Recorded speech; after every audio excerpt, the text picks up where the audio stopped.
Did you know using your browser in incognito mode doesn't actually protect your privacy? Take back your privacy with IPVanish VPN. Just one tap and all your data, passwords, communications, browsing history, and more will be instantly protected. IPVanish makes you virtually invisible online. Use IPVanish on all your devices, anytime you go online at home and especially on public Wi-Fi. Get IPVanish now for 70% off a yearly plan with this exclusive offer at ipvanish.com/audio.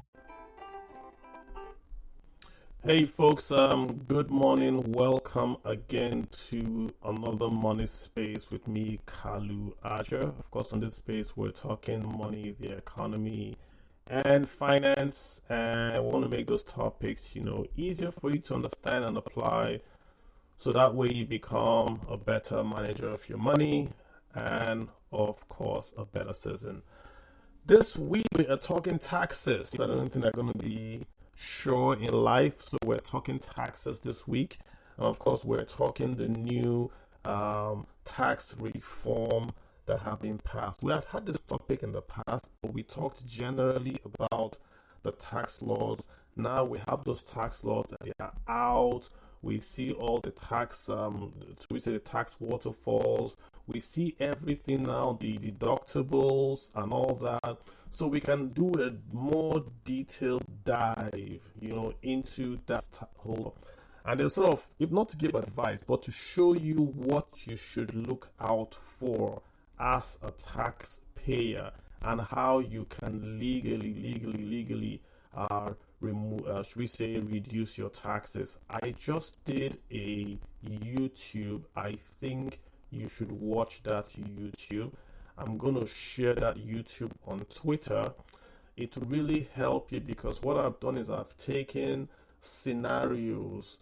If you earn $1 million, if you earn 10 million, I applied your eligible deductions. I applied your allowances. I show you where your taxes are going to go up, where they're going to come down. Essentially what we're doing in this space, right? But I did it on YouTube, so it's about 45 minutes. It also talks about how, as a business owner, you can reduce your taxes and all that. I just shared it now on Twitter. I would watch that video, right? I would really watch that video, because it sort of highlights everything we're going to talk around now. So we're going to get into it. Let me just, I'm going to try to do the screen shares on Twitter, so you can follow what I'm talking about, or you can just basically pull up. I just shared it now. If you pull up that YouTube, you will see the Excel sheet I'm talking about. It would help you to follow. We're not talking numbers. We're going to try to talk the principles behind the numbers, so you don't have to have a calculator per se, but it's the principles I want to sort of talk around. So let's start from the very, very top, right? Now, when we say you are being taxed, and again, I'm going to make sure I open up my handle so you can ask a question with the DMs and all that. But let me give you maybe a 15-minute speak, and then you guys can ask those questions. Just have an interactive session. When you hear that you are being taxed, remember that what is being taxed is income, not assets. Income. We are taxing income. What the taxman is looking for is your taxable income. What is taxable income? When you earn money, you have deductions, then you have a taxable income. Very, very simple. So any income that comes to your hand, in Nigeria, they've defined that income very, very broadly. There's nowhere to hide. If you earn a salary, you earn allowances, interest, royalties, literally any funds coming into you today, and we're going to start this from January 2026. Any income coming into your hand is going to be income. If that income comes to your hand, that's not your taxable income. The government is going to allow you to remove certain expenses. It's when you remove the expenses, what you have left over, that's your taxable income. On this space, we're going to talk around how you can have the smallest taxable income, which is legal to do. This is what we call tax avoidance. Tax avoidance is legal. Tax evasion is not legal. So if you're not watching a YouTube, I will try to share this Excel sheet for you so that as we are speaking, you are following, because this way it will allow you to just follow line by line and see those key, should we say, recommendations that we are asking you to consider doing. I'm not a tax guy. Should you see your tax guy and they'll tell you, yes, this is how we're going to do it. So number one, let's start from the old and the new. In the old scheme, when you earn taxes, when you earn income, the government gave you about 2.6 million naira allowance. So you got a 20% of whatever income you earned. That was capped at about 2.2 million, right? So you got about 2.6. You got that 2.2, and then you also got a 200,000 naira, should we say, allowance. Those two allowances add up to about 2.6. Doesn't mean if you don't earn that 2.6 you would get it, but that's how much you could have taken off your income ab initio. In this new scheme, there is no more any 2.6 anymore. It's just a 500,000 naira rent allowance. Rent allowance. So the first question is, if you don't earn rent, can you claim this? The answer is no. So the very, very first thing you see when you look at the Nigerian is that the personal relief, 20% of your gross is gone. The considered relief of 20,000 is gone. What you have is a 500,000 naira allowance if you pay rent. So if you don't pay rent, if you live in your own home, your taxes unfortunately are going to go up, because that allowance is now gone. If you pay rent, yes, you get the 500,000 naira deduction top line. If you don't pay rent, you don't get that allowance. So what that means is this: if you earn minimum wage in Nigeria, or you are a lower income Nigerian that is paying taxes, with this new tax reform, your tax bill is going to go down. So if you earn not a lot of money, if you earn minimum wage, or you don't earn a lot of money, let's say you earn 1 million naira a year, or 2 million naira a year, or 3 million naira a year, with this new tax policy on the reform that they've passed, your taxes are going to go down. But if you start to earn anywhere from, say, 1 million a month, where you earn that 12 million, no, gentlemen, your taxes are going to go up, because they have removed the 2.6 million naira deduction, which is made up of your personal relief, 20% of your gross, and your consolidated relief allowance, which is 200,000. So more of your income is now available to be taxed. That's the first thing you have to know. Your taxes are going to go up, yes.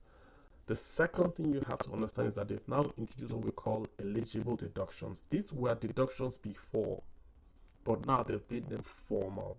So if you pay pensions, if you do National Housing Scheme, if you do the Nigerian Health Insurance Scheme, if you buy life insurance for yourself and for your wife, and if you pay interest on the mortgage, all those things I've listed, you can deduct from your income. Let me take them again. If you pay pensions to your retirement savings account, you can deduct it. If you do National Housing Fund, you can deduct it. If you do National Health Insurance Scheme, you can deduct it. If you buy insurance, life insurance for yourself and for your wife, you can deduct it.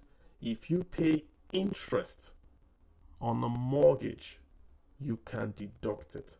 So essentially, we now have eligible deductions that you can then take off your income.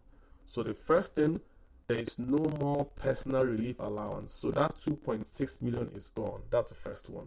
So that means that your taxes, if you earn more, if you're like a middle class Nigerian or a high income Nigerian, your taxes are going to go up.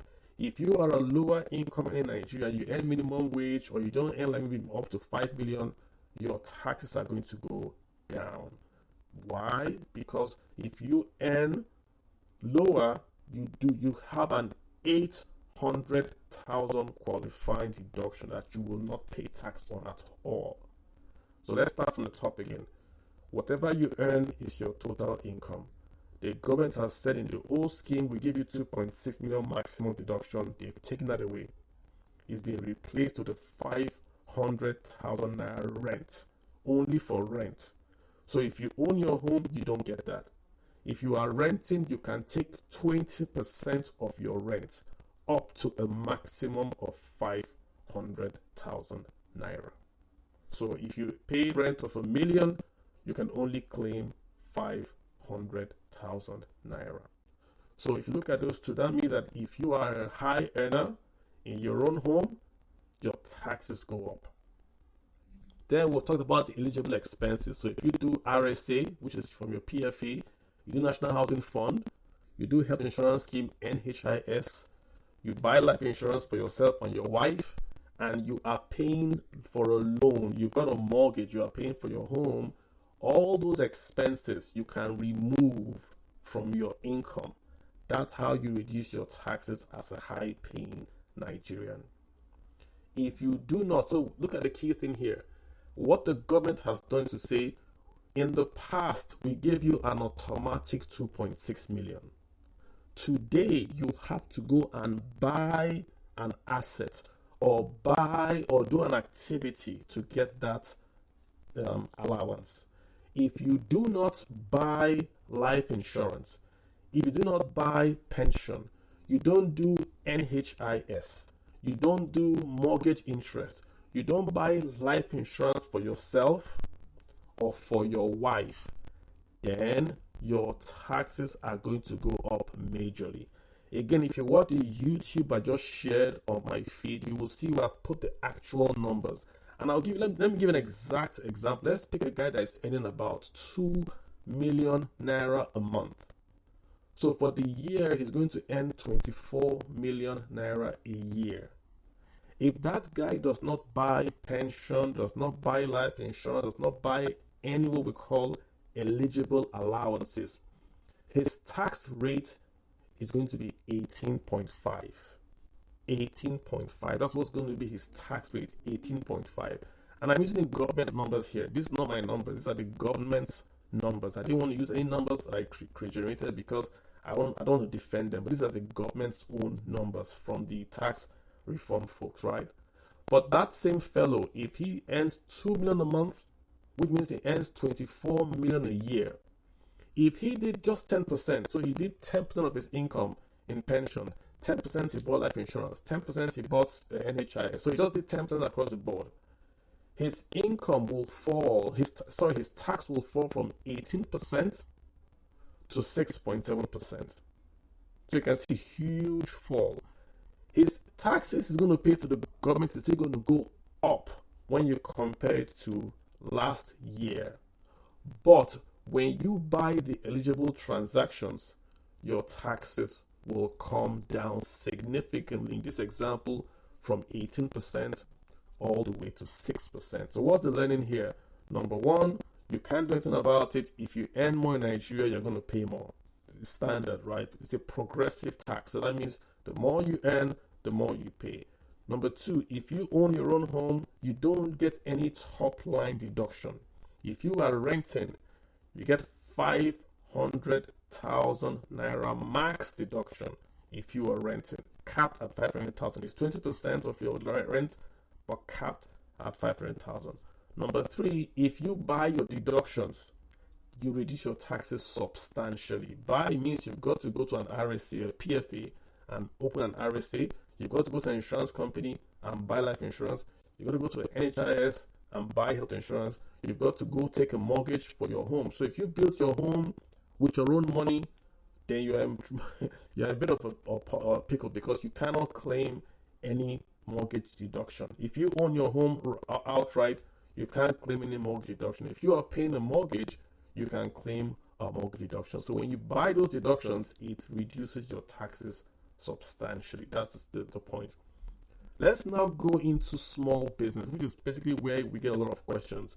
We saw the guy on Twitter, on TikTok saying he has been charged 36 or 26 million because he does skits, and those skits have generated a lot of income for him, and he believes that the government is overtaxing him. What is the government's position on that? It's very simple. If you are doing business in Nigeria today, you should be setting up under an incorporated entity. You should be a company. Why? Because if you make a turnover of less than 50 million naira, then the government will not tax you.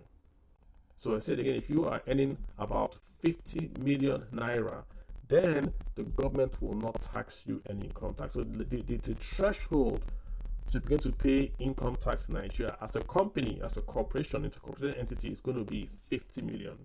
So if you do skits, if you're a skit maker online, it means that you've got to go and incorporate, first of all, a company to at least reduce the taxable income. Remember, we're taxing the taxable income.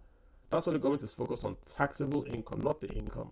So if you did that, automatically the income that is flowing to your organization, if it's more than 50 million, sure, you pay tax on the excess. But anything below 50 million naira, boom, you get a tax break. But if you want to go to the 50 million, to the what you pay outside the 50 million, the government has what we call the WREN rule, WREN. That means that any expense you want to charge to your business after the 50 million has got to be wholly used to generate income, wholly used. Has got to be reasonable, exclusive, and necessary. I give you an example. Davido buys a Ferrari. Can Davido claim that Ferrari as a tax break? Yes, because Davido is an entertainer. He needs to be flashy. So that Ferrari is going to be wholly used for him to maintain his flashy lifestyle. It's reasonable because he's an entertainer, so he needs to have a Ferrari. He also he's an exclusively, he's not a politician, he's not a doctor, he's a musician. So the Ferrari is going to be used exclusively for his job, which is a musician, and it's a necessary expense. Davido can't be entering keke because he's a big boy. He's a film, he's a music star, right? So he's wholly, W, is reasonable, R, is exclusive, E, is necessary, N. Can Kalu buy a Ferrari to do his job as a financial advisor? No, I don't need a Ferrari. The taxman was telling me you need a car, but not a Ferrari. You can get a 504, you can get a Mercedes, you can get a Honda Accord and all that, because it's not necessary for you to have a Ferrari to do your job. But does Kalu need a good suit, a good shirt from a designer, Hugo Boss shirt, Hugo Boss tie, to do his job? Yes, because I want to look presentable to my clients. So even if it's a designer shirt and tie I'm wearing, I can claim that these expenses are wholly reasonable, exclusive, and necessary for me to do my business. So the partner will say, yes, you can do that, but I can't buy a Ferrari. So it's not to look at the expense and say, how much is the expense? It's look at expense and say, is it wholly reasonable, exclusive, and necessary above 50 million? So once you're above 50 million, this rule applies. There's another major rule you should be aware of, guys. If any expense you want to claim, if that expense has not paid VAT or import duty, you cannot claim it, even though it is wholly reasonable, exclusive, and necessary. So Davido, if he uses a Ferrari and that Ferrari was jumped from Benin Republic to Nigeria, they didn't pay import duty, he cannot use that Ferrari and claim it in his tax returns. That's what that law is saying. So anything you buy as a businessman, you must get your VAT receipt. When I mean anything major, get your VAT receipts and ensure you have the papers to show they paid import duty. It can be a computer, it can be a projector, it can be a house. You've got to pay VAT and ensure it was cleared properly. Otherwise, you cannot use that expense to claim your expenses, right? That's the second rule there. Then there's third-party transactions. So Davido has Davido Nigeria. He has Davido UK. He has Davido America. So when he does concerts, Davido UK will pay Davido America to pay Davido Nigeria. Taxman says no more. If you are doing third-party transactions, you cannot claim those as expenses. So Davido UK cannot lend Davido America $1 million. Then Davido America or Nigeria will now pay Davido UK interest expense and then claim. Because it's paying interest expense, it will not pay tax in Nigeria.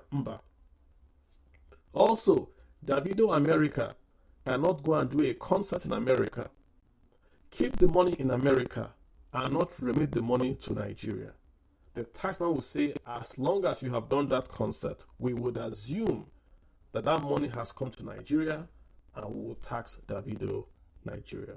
So for you, you are a motorcycle import business in Nnewi, right?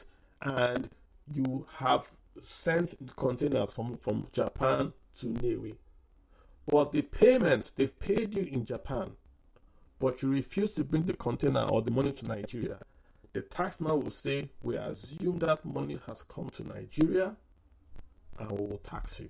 Keep that in mind. You don't have to receive the money physically. As long as that transaction has occurred, you will be taxed.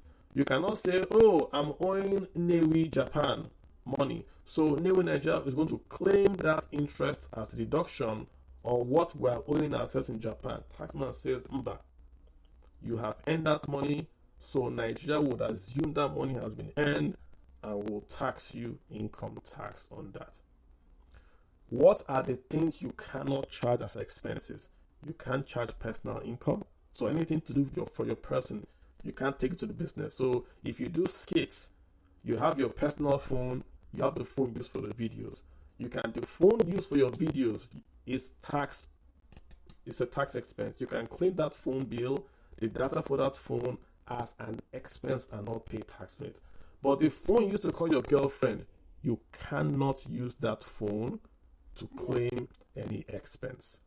So just to give you an example, personal expenses are not tax exempt. Expenses for the business are exempt. Fines and penalties cannot be removed. Connected party payments can also not be removed. I've given an example of Davido, but it's a real example. If your brother lends you money, then you say, oh, my brother lent me money, so the interest I'm paying to my brother, I will take it as interest free. Be careful with that. The law is not saying specifically you can't do that, but it has got to be a commercial transaction. There has got to be actual paperwork, actual cash moving, because someone is going to say, oh, you mean if I have a mortgage, I'm going to not pay interest, I'm going to get a mortgage allowance? Okay. Somebody's going to go to his brother and say, hey, my brother, this is my house. I'm going to sell my house to you. Then you rent the house back to me. Or the husband and wife will say, I'll sell the house to the wife. Then the wife will pay rent to me. So that the wife can claim a tax relief. The taxman says, no, connected party payments and transactions cannot be used to reduce your taxes. So guys, it's a lot. Like I said, the YouTube video is about 45 minutes, and I also try to put that together. Try to watch it.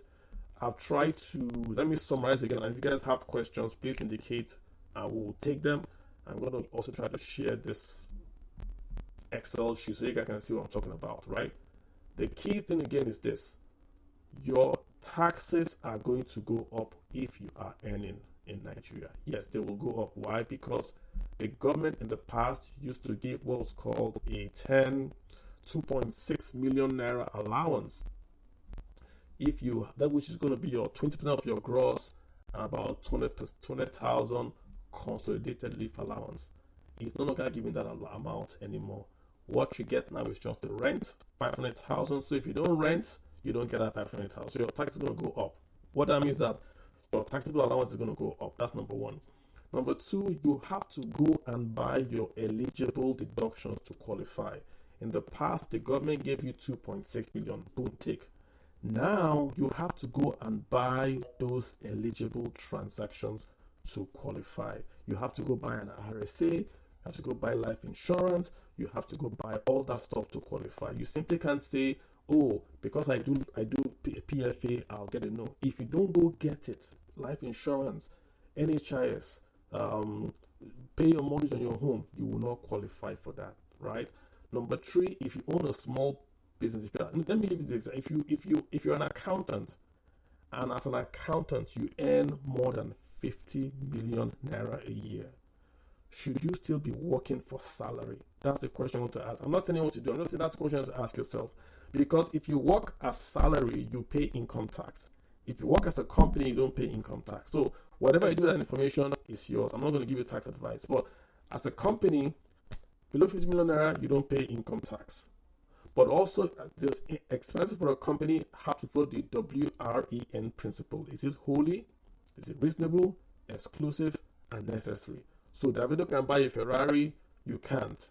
I can buy a nice white shirt to designer, that's allowable. I can do related party transactions and all that. So a lot to cover. Let's take our first guest, Ayokunle A. Ayokunle, how you doing? I've been talking for about 15 minutes. What's in your mind, sir? Good evening. Thank you for this topic. I mean, I think it's something that has been agitating a lot of people's minds, and I think last week I was even having that conversation around with some people. I think the first thing I was going to actually ask was what you said you were not going to talk about. So I leave that. But the second thing is this. So generally I had a couple of people while we were having that conversation, and I think the idea is they said the banks would update the CBN, or maybe the tax authorities, when you have an inflow that goes over a threshold monthly. Yeah. So somebody then asked me a question. I said, oh, if I have money in my account and somebody says, please borrow me so amount. Mm. And then maybe so I let's say my take home is 3 million. Somebody says to me, please borrow me 3 million. Mm. I'll give you a so period, maybe with 3% interest. Mm. And then you give him the money, you borrow him. He then pays you back. The month he pays you back, that 3 million, with your 3 million, you have jumped that threshold. Mm. And then you get the interest from that loan. Mm. Naturally, that is a repayment. It's not really an income per se. Mm. From the eye of the taxman, how would they look at that transaction? That's the first thing. Then secondly, there are organizations that really have not been tax compliant. So if somebody is in the informal sector and is actually making this much, like somebody who is, I put an example that somebody has spoken to, one of these guys who supplies sands in Lagos, who probably has a turnover of about 95 or thereabout, and has never paid one kobo of taxes. How does that play out in this next dispensation we're looking at? I mean, two great questions there. So again, right, the tax man, let's look at your first question, which is that, let's say I lend money to somebody, I gave him 3 million, then he returned 3 million, Abi. So from your question, that 3 million came back. So you are saying that the tax man might assume that 3 million is income. Is that what you're asking? Yes. Yeah, but it evens out, because in January you earned income of 3 million. Then in March, 3 million left your account to the person. And in October, 3 million came back. So it has evened itself out. There is no increase. The only increase is the interest you have earned. So the taxman is going to focus on the income above that 3 million that you earn, not the 3 million, because they've already captured the 3 million as your tax, Abi. So in America, for instance, they have 1099. So that 1099 will capture the actual interest you have earned, not the turnover. So what they are looking for, the taxman, is your taxable income. And your your employer is going to say, hey, this is the income this man has earned. That's what they're taxing. So when the employer says we pay this man 3 million naira for the year, your taxable income becomes 3 million. When you go and buy deduction, the allowable expenses, you reduce that 3 million to whatever it is. If you don't buy any deductibles, you are going to be taxed on 3 million. If you buy deductibles, it's going to be taxed on whatever you have earned from your employer, less the deductibles, less rent if you qualify, to get your real taxable income. The point I'm making is that's how they look at it. Beginning and end. What came in, how did you reduce what came in to reduce your taxable income, and what are you going to pay? So if you earn 3 million, you give your friend 3 million, nothing has changed. You got 3, you reduce 3. Your friend gave you back 3, nothing also has changed. What has changed is the interest he has paid you. What if you make a loss? A good question you're going to ask me is, what if I make a loss? I gave my friend 3 million, he gave me back 2 million. Mean I made a loss of 1 million, Abi? The taxman will ask you, are you in the business of money lending?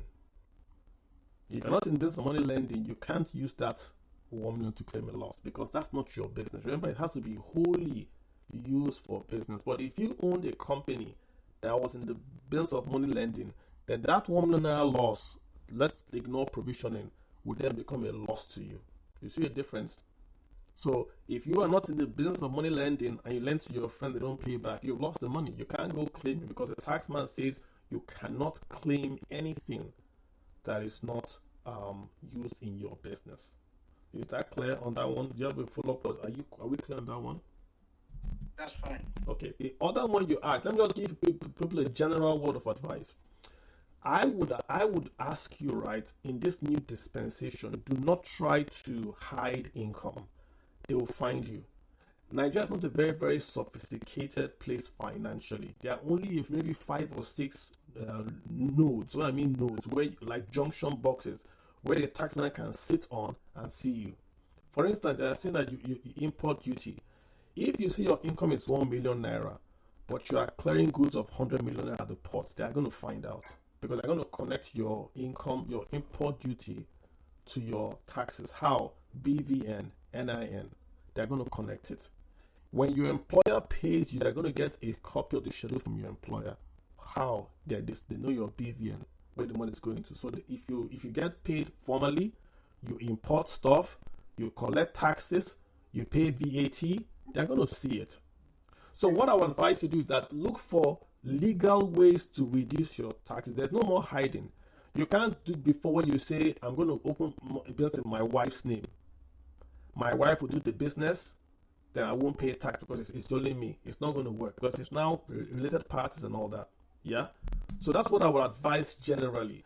Remember what I said. If you are a low income earner, in this new dispensation, your taxes are going to go down. Why? Because they're giving you 800,000 naira off the block, top line.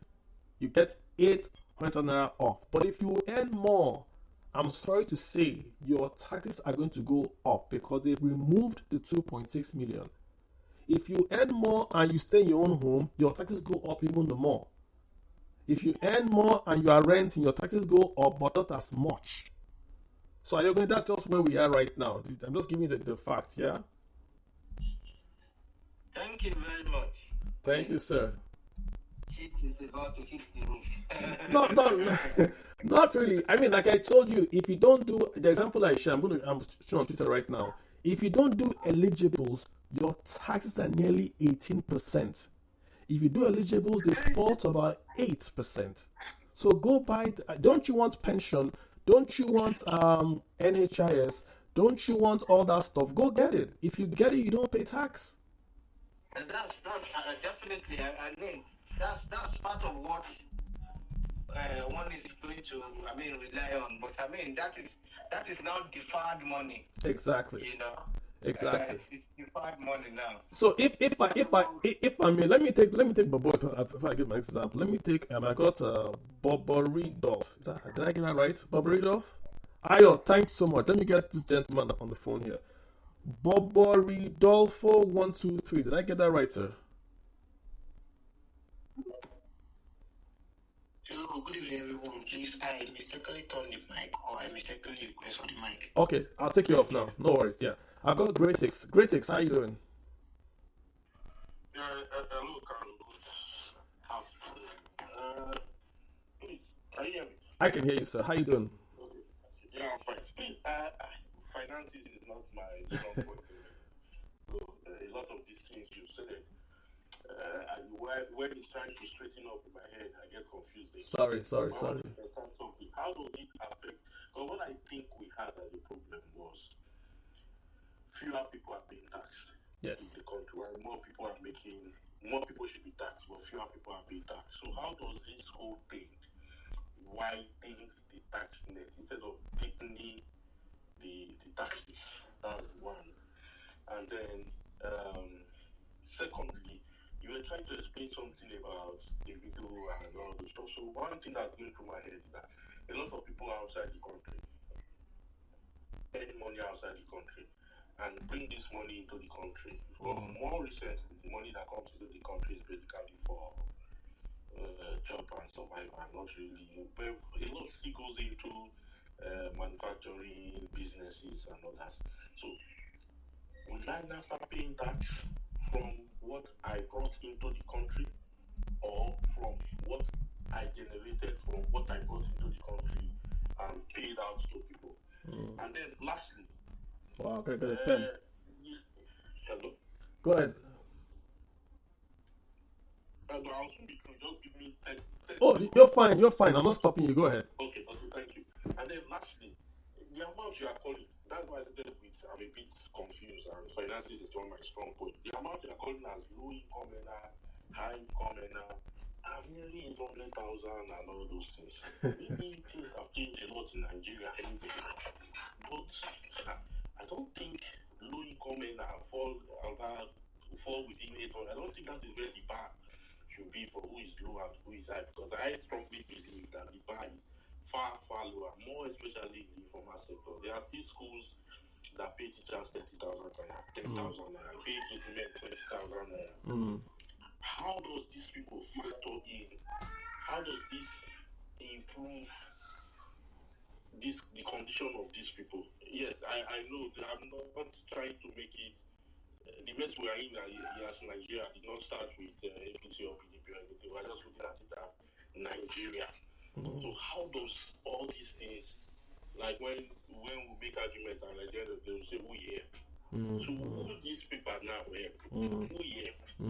So just remind me again, in case I forget your questions. Let's start from this last one you just said now. So I just shared on Twitter. I just shared the worksheet on Twitter. If you go on Twitter right now, just go so you can follow what just go on Twitter. The last thing I just shared now. You'll see the one I said buy your eligibles. Just go there so we'll follow together.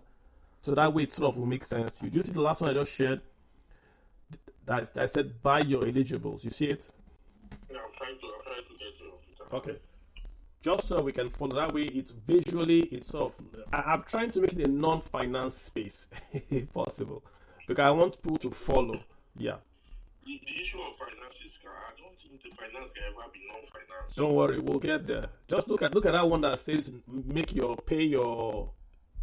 buy your eligible. Have you seen it? Give me a minute. The last thing I just shared. Okay, so if you look at that, it's basically showing you the Excel sheet and you're looking at incomes, right? So you look at two people. One of them has got, the top one is showing where he did not buy eligibles. The below one is showing where they bought eligibles. If you look at the top one, right, a guy earning 100,000 a month, that's 1.2 a year. In the old scheme, he's still going to pay tax today. Under the old scheme, he would have paid 6.5% taxes. Under the old scheme, earning 100,000 naira a month, he will pay 6.5. So he will pay 6,500 naira, which is not good. Now look at the new scheme. He's not paying anything at all, anything whatsoever. So if you earn 1.2 million a year, absolutely no taxes. Even if you earn 500,000 naira a month, which is 6 million a year, look at what they're paying. He's paying about 4.3% in taxes. Yes. So the first question is that who he help is helping the very, very, very poor. So if you are any minimum wage in Nigeria, which is 70,000 naira in Nigeria, you don't pay any tax. End of story. You don't pay any tax. End of story. I may be mistaking this thing because how I see it, I will still mention again, finance is not my sector. But how I see it is how many people earn above 500,000. Because I'm scared that this law may, yes, we want the people to be richer, but we know the role the country being rich, even with all the leaky pockets, the country being rich plays in keeping the nation together. Are we going to tilt the nation to make the center poorer and the people richer? So let me make sure I measure my words very carefully. There was a report by the Nigerian NDIC that showed how many Nigerians have more than 500,000 naira in their bank account. It's not more than 10% of bank. First of all, in Nigeria, about 40% don't have bank accounts. First of all, then of that 60%, less than 10% have monies above 500,000. Now, what we are saying that in the old scheme, those Nigerians were paying 6% tax in the old scheme. And look, if you look at the tax breakdown, if you earn 300,000, so if you go back to the first one, on that tweet you're on, if you go to the first tweet, you will see where we broke it into your allowances. So your first 300,000 in Nigeria, you pay the tax of 7%. Your next 300,000, you pay the tax of 11% in the old scheme. But now they are basically saying if you earn 800,000 naira and below, don't even bother. We're not going to even come after you. You are fine. Go away. Go. Also, are we not going to tax the few rich people? No, we're taxing them. That's what this is saying. If you do not taxing them to death. No, at all. Again, look, go back to that share. A guy earning 100 million. This guy earns 120 million a year. 120 million a year. Without him buying eligibles, he's paying 23%. With eligible, he's paying 8%. 1, 2, 3, 4, 5, 6, 7, 8. 8%. So it's left to you, as that's why we're doing this space. It's not a tax space where we have tax that will do tax spaces. I'm telling you now, I'm trying to give you, if I don't know if I should call it advice, go out and change your behavior. If you don't have an RSA, go buy a retirement savings account. Go buy life insurance for yourself and for your wife because it's allowable. Go register for Nigerian Health Insurance Scheme. Go register for Nigerian Housing Fund. Go do all that. On this scheme, remember, I've said that you get an allowance for rent.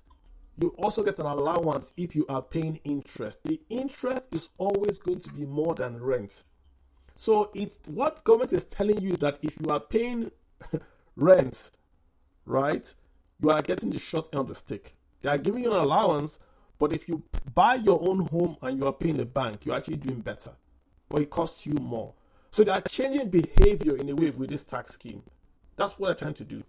So, like I'm sure, if you look at the numbers here are government's own numbers. All I did was just to put them in a way like this that makes sure you can see them in a way that makes sense for you, right?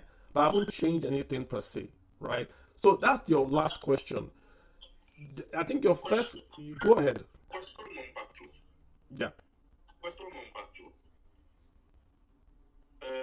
I don't want to call it foreign. Oh yeah. That was a good one. Yeah, you are asking if you live in the UK and you send money to Nigeria to build a house, do you pay tax? No. Yes. No, you don't pay tax because you are not a Nigerian resident. You're a non-resident in Nigeria. So you don't. No, let me answer. Okay. But you don't earn income in Nigeria. You are doing business in Nigeria, but you're not a non-resident. That's so you send money to your village. They built you a house. End of story. Abi. There is no income component there. You inflowed FDI. They spend money for you. End of story. What if you send money to Nigeria to say, my guy, I want you to buy 10 Toyota cars and start doing Uber. I'm in America, but I send money home to my brother. My brother starts a business with 10 Uber, he's making income. But you are in America, you have American passport. Would you pay tax in Nigeria? The answer is yes. Why? Because you are a non-resident income earner in Nigeria. You are doing business in Nigeria. So they will tax you because even though you're an American, you are doing business in Nigeria. You can't hide behind your passport and say, I'm an American, I live in Washington. No. They will tax you because you are doing income. But if you are sending money home to your brother, or you are sending money to build a house, that's not business. You are doing welfare, or you are doing an investment back home in Nigeria. So they won't tax you. The differentiation is if you are doing business.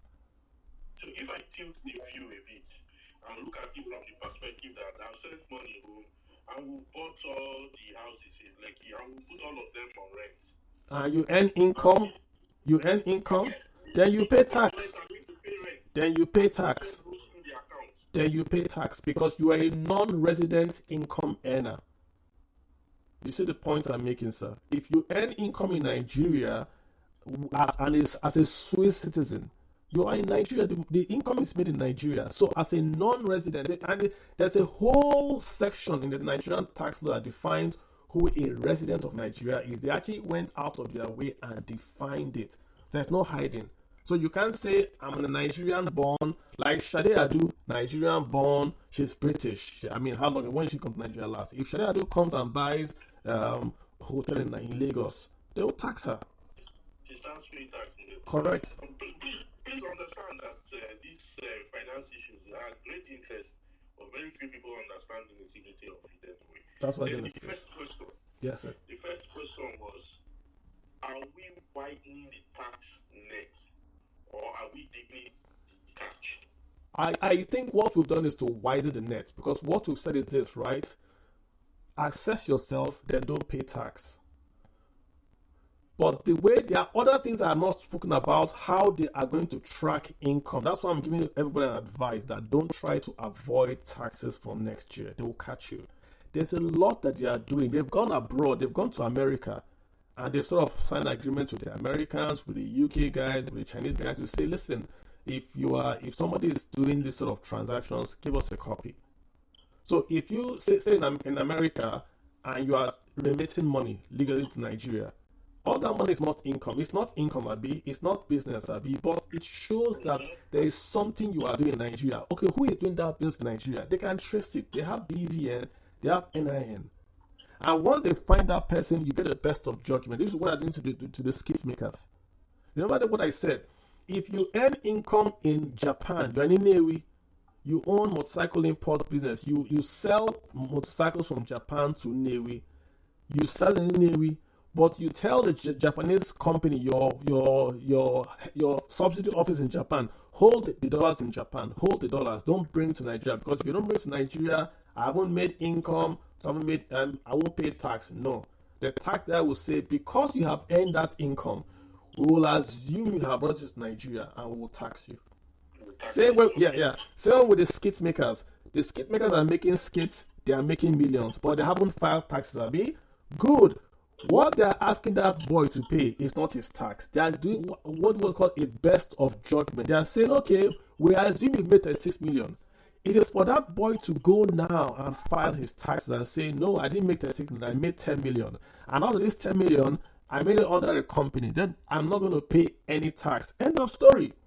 But to jump around social media and say, I'm not going to pay, you're wasting your time. When they do a best of judgment, you go back, you file your own assessment, and you go back to them and you say, this is what I have done, so I'm going to pay this tax, not to pay that tax. Great question. So if you give me another 10 seconds, please, I'll come down later. Can this help us in security? If we have all these details, we can trace all these forms and everything. Do you think it will help us in security? It should have, but Nigeria is a place where kidnappers are on Instagram and are collecting ransom via BVN. Kidnappers are on Instagram and collect ransom through BVN in the same country. But they cannot be traced. Correct. So that's how I'll answer that. But great questions, great things. I appreciate those questions. Yes, sir. Phantom, you've got the floor, Phantom. You can drop me down. Yes, sir. Will do. Phantom, you've got the floor. Okay. Mr. Kalu. I've been tuning into your space for a while now, and it's quite educating. I recommended my friends to it also. I appreciate that, sir. Thanks so much. Yes, sir. I wanted to ask like a question or two, especially for those that are in crypto in Nigeria. Yeah. And are being paid on crypto. So how are they going to be taxed? Because they are not being paid in Naira. They are paid in crypto. Then they cannot trade as USDT or whatever cryptocurrency. Yeah. Great.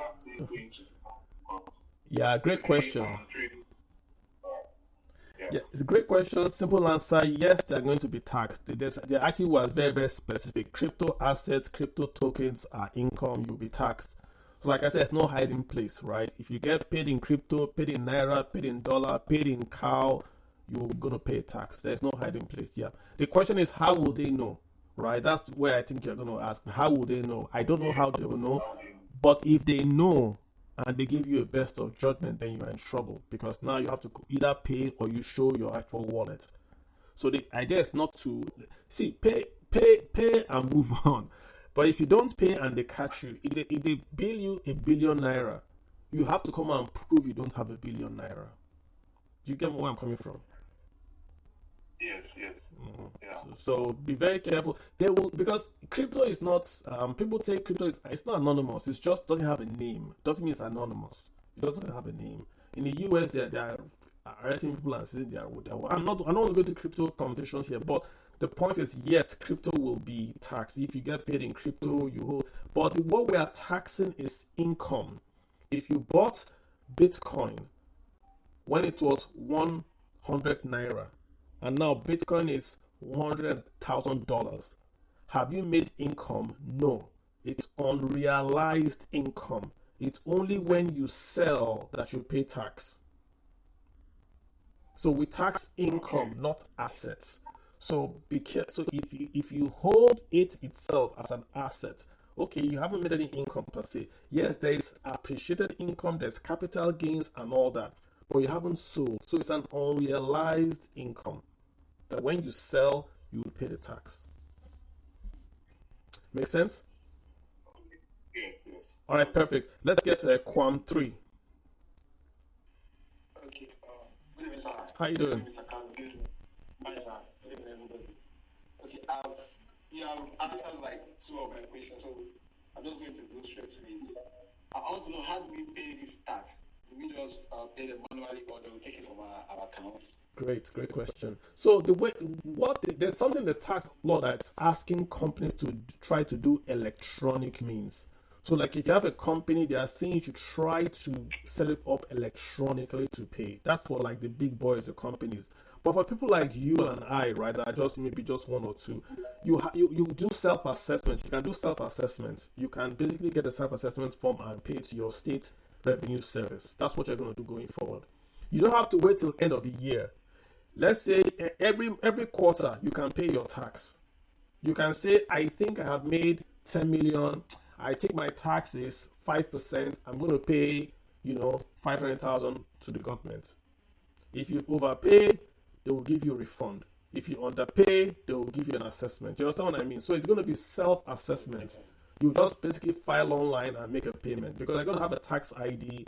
We already have a BV and all that kind of stuff. Yeah. So that's just your answer, sir. Okay. I've got only two more questions. Go for it. Okay.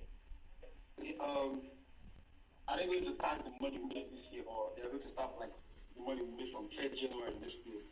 Though they say, good question, they say it starts from January 2026. So tax years are always in arrears. So that's a good question because if they say you're going to start 2026, that means they're going to tax 2025.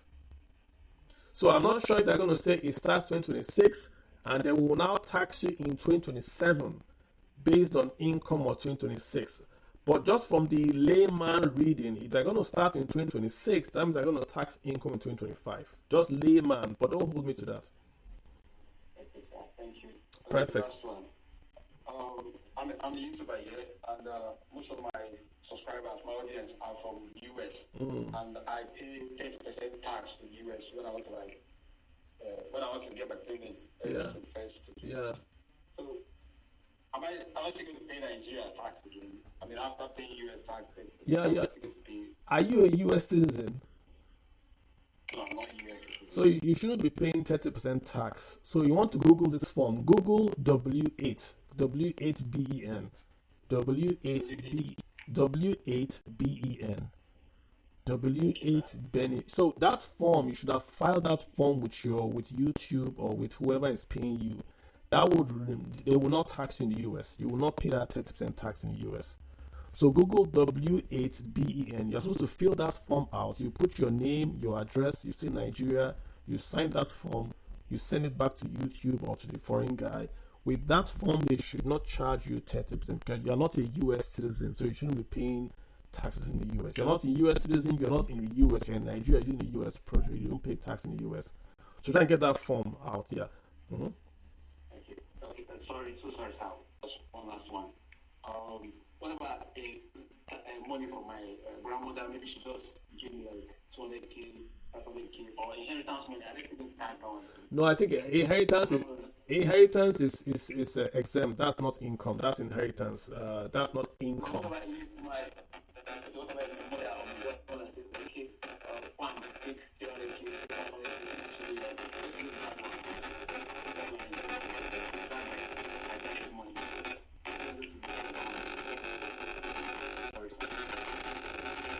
Okay, I just muted you. I was wondering what's going on. So, Kwam, I don't want to give too much tax advice, right? But usually, gifts and charities are different from income. So, gifts and charities are different from income. Yes, you can receive a gift from someone, but is the gift reasonable? So when you give charity or a gift, it has a different way to look at it from if you are making income. If your mom gives you income, a gift, is there probate? Is she alive? Your mom can give you money to buy a house. That's fine. In the US, you would pay. But in Nigeria, we're really talking about the income per se. So let me leave that. That question is going to be more of a tax question. I don't want to go to taxes, if you know what I mean. But Kwam, thank you. Let's get Oxley. Oxley, go ahead. Thank you very much. How you doing? So, I'm fine, thank you. So, before I make my submission, I just wanted to clarify what the response you gave to the last speaker on why he's being charged 30%. Yeah. So, for people that are selling digitally, people that are selling digital products, whether you are on YouTube or you're a Nigerian selling on Amazon or any other platform. So, for non-US persons, you are required to pay a withholding tax of 30%. And here is the reason. Nigeria does not have a tax treaty with the United States. So, if you know, because Nigeria has not deliberately gone to negotiate a tax treaty with the United States, they are not part of the exempt. People that wouldn't pay that 30%. So, Nigeria pays between 30%. Some other citizens of other countries pay as low as 5%. Some of them have complete exempt. Withholding tax exempt with the United States. So, Nigerian citizens, as long as you are selling anything online in the US domain, that is, for example, I give an example of Amazon. Amazon.com is the US Amazon domain. So if you are selling anything there and you are not a US person, you are a non-US person, and you're in Nigeria, you will pay 30% with withholding tax. Okay, so withholding tax means that it's withheld, Abi. Then you can go back and claim it. That's exactly what it means, right? I don't know about FIRS. You have any more claiming it with FIRS. Yes, while you are submitting your W8 form, you give them your FIRS fee. That's tax identification. Correct. But I don't know whether there's any mechanism of you going to FIRS to claim it later. But in terms of Amazon or YouTube or Facebook or anybody, they pay that 30% withholding tax from your royalties. Good. Yeah, and thanks for that question, because when you do the W8, they're going to ask you, do you have a foreign tax ID? Yes. So if you put that foreign tax ID, they will not charge you in the US. Like you said, we're not going to the US to agree that double taxation, which is the question he was asking. We're supposed to have done that so that when you pay your taxes in the US, Amazon will take the tax, then send it back to FIRS. Good point. Exactly. So they are not proactively, these are some of the gaps that we expect the Nigerian authorities to go again, because a lot of Nigerians are selling digital products online. A lot of Nigerians are selling things online, even in the US. Okay. So Nigerian government has not been able to protect their own interest, their interest of their own citizens. But again, actually, what people have done. one thing you can do as well is to try to open a US bank. If you open a US bank account, I know the US banks will ask you, they'll give you W8 as well, and they will not tax you on the interest you earn. Carl, the opening a US bank account doesn't tell you. So what determines whether you're going to be charged 30% or not is when you are paying your W8 and you state if you're a US person, not you're a US citizen, you're a US resident, you're a US visa holder living in the US, you are exempt. But if you are not a US person and you indicate it in your W8, the 30% is going to apply to you. So there are countries that I think Amazon has a list of the taxes. Every person that is doing online, that is on Amazon, that does some of those things, they have a list of the taxes. You see some countries, some of them are Canadians at 5%, Venezuela, all these other countries in the South America, some of them are 5%, some of them are 0. UK citizens are 30%, Nigerian citizens are paying a 10%, and they will have the idea to say Nigerian government are not educated. That is correct. The United States, yes. All right. What's the question, Oxley? Thanks for that. I really appreciate that. Yeah, so my contribution is around the topic, which is how to reduce your tax burden. So, for me, what I would say is, as an individual that is paying in Nigeria, so the easiest way to reduce your tax burden is contribute more to your pension. Set up a voluntary contribution with your pension with your PFA. So once you set up a voluntary contribution with your PFA and report it to your employer, your tax burden will go down by that exact percentage of your contribution with your PFA. Secondly, do life insurance. So life insurance is these 2 rules. If you are a PE, do life insurance and increase your voluntary contribution with your PFA, and you will knock down your monthly tax obligation in terms of PE with the government. Then, if you are Honestly, I saw the interrupt, but I think that's what we talked about in the space when we started. We listed the eligibles for you, and I will share that again. Your PFA, your NHIS, mortgage interest, life insurance for yourself and your spouse. We've shared that out when we started at the very beginning. I'm not sure if you were here at the beginning. Yes, for the companies, if you're a small business, and you sell a product or a service, or you provide a service in Nigeria, I think one of the most of the time, if you are a vendor to a company, let's say you are a vendor, you're a small business, you're a vendor to MTN. Most of the time, if you render a service to MTN will most likely collect a utility tax from you when you are paying you. So if you have a VAT number with FIRS, they might pay you your VAT for you to remove the FIRS directly. Some other companies will collect that VAT from the invoice and remove it from your account, and also charge a utility tax on that service that you provided.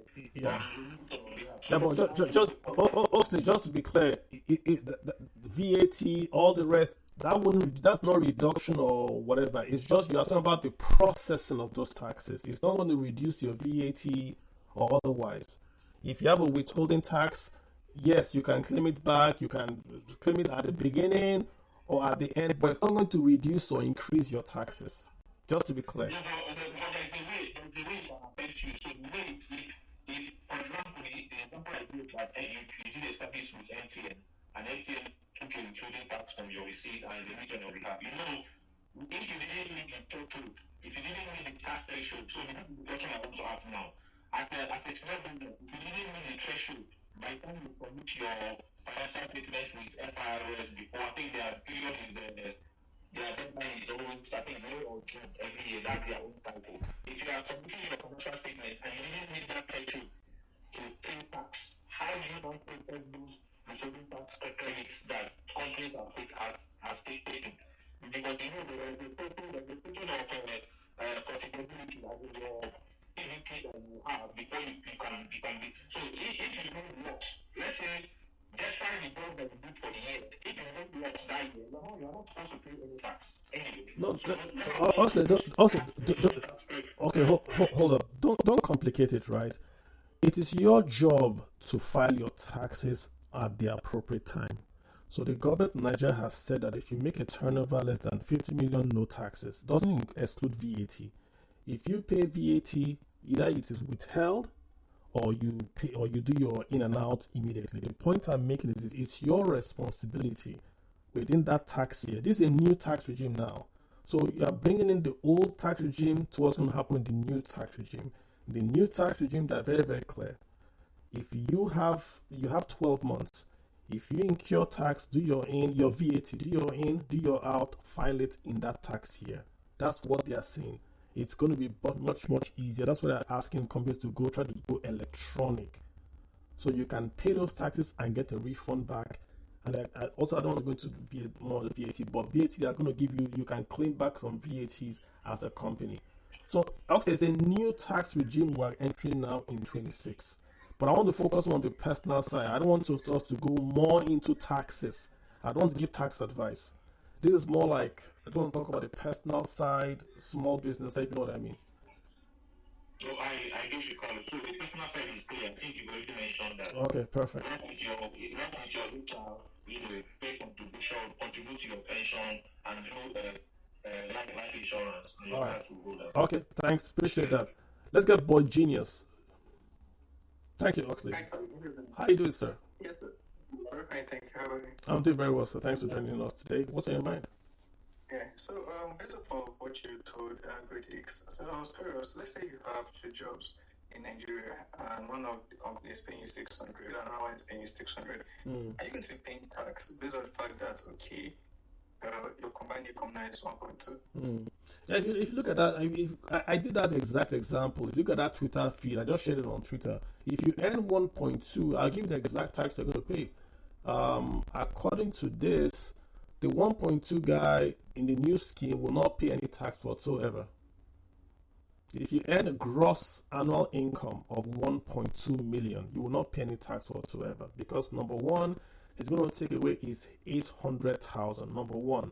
Number two, if you just do one or two eligibles, it's done. You are done. You don't have to pay any tax. If you don't do eligibles, he will pay about 3,750 naira on 1.2 million. That's without eligibles. So you get the point I'm making. If you earn 1.2, you don't buy pension, you don't buy anything, you will pay about 3,750, which is about 3.8% tax. But if you just go and buy just pension, boom, no more taxes for you at 1.2 million a year. I put numbers out there for you. So again, if you are a low earner, this tax bill would reduce your taxes substantially because of that 800,000 naira threshold to earn to pay taxes. But if you're already earning, you're a big boy earning like 5 million a year, which is like 60 million a year. I mean, 5 a month, 60 a year. Yes, you will pay taxes, but those taxes come down substantially when you go buy your eligibles, your pensions, your life insurance. Yeah, make sense? Yeah, it does. Thank you very much. You're welcome. Gospel. Go. You had a second question, boy. Are you good? Okay. Yeah, I'm good. Perfect. Let me get Gospel RX. Gospel, what's in your mind, man? Yeah, thank you, Carlo. Thank you very much for this. It's been enlightening.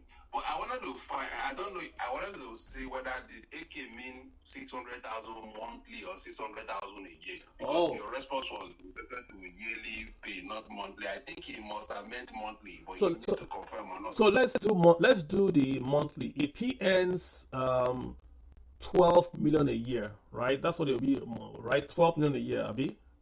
Is that what it will be? 12 million?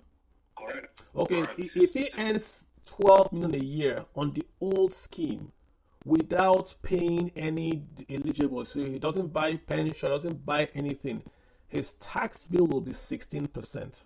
16%. Not my figures, government figures, 16%. But if he goes out at that 12 million and he buys just 10%, Sorry, Carl. So that would be 14 point something, not 12 million. Let's assume it's 12 million. It's still the same principle that his taxes are going to go up if he doesn't buy any eligible expenses. But if he goes at that 12 million and he buys just 10% worth life insurance, NHIS, and all that, it falls to give or take about 6%. So his taxes will go up by 6%, but will not be the 18% that he would have paid if he didn't buy anything. So that's basically the answer for him right there. You've got to go out and buy those eligible. Let me now go to my own question. I want to give a hypothetical paycheck or pay slip of pay, hypothetical staff in Nigeria. Then I will go through the line items and the earnings that you can. We're not going to do we won't do the numbers, we'll do the principle. So let's not do the numbers because that's going to be more of tax advisory. Just with the principles, what we'll sort of, go ahead. Okay, let's say he earns a gross pay monthly of 305,000. That would take his annual pay to about 3.73, let's say 3.7 million per annum.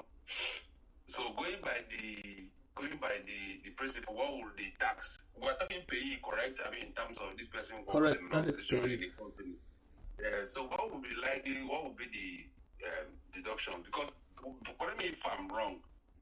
Payee is going to be, it's not paying, the 305,000 gross per month, for example, encompasses different components. Medicals, for example, is in that particular component. Housing is there, basic salary is there, other allowances are there, maybe phones. Yeah. So this payee, it's not the whole 305,000 that is charged. I think it's a certain component of it. I don't know. Is it basic salary and housing? So what you want to do? What you want to do is this, right? You want to make sure that when you get your paycheck going forward from your employer, start this month. Don't wait for 2026. That your employer breaks down your income into basic housing and transport. He can add any allowance he wants to add, but he must show basic housing transport. Because that's where most of these things are going to flow from. You must show basic salary, housing, and transport. Separate. It must be shown separate. You can have telephone allowance, you can add mosquito allowance, but those three must be there. Because those three is where you get your pension deductions from, and it also drives your HIS and all that kind of stuff.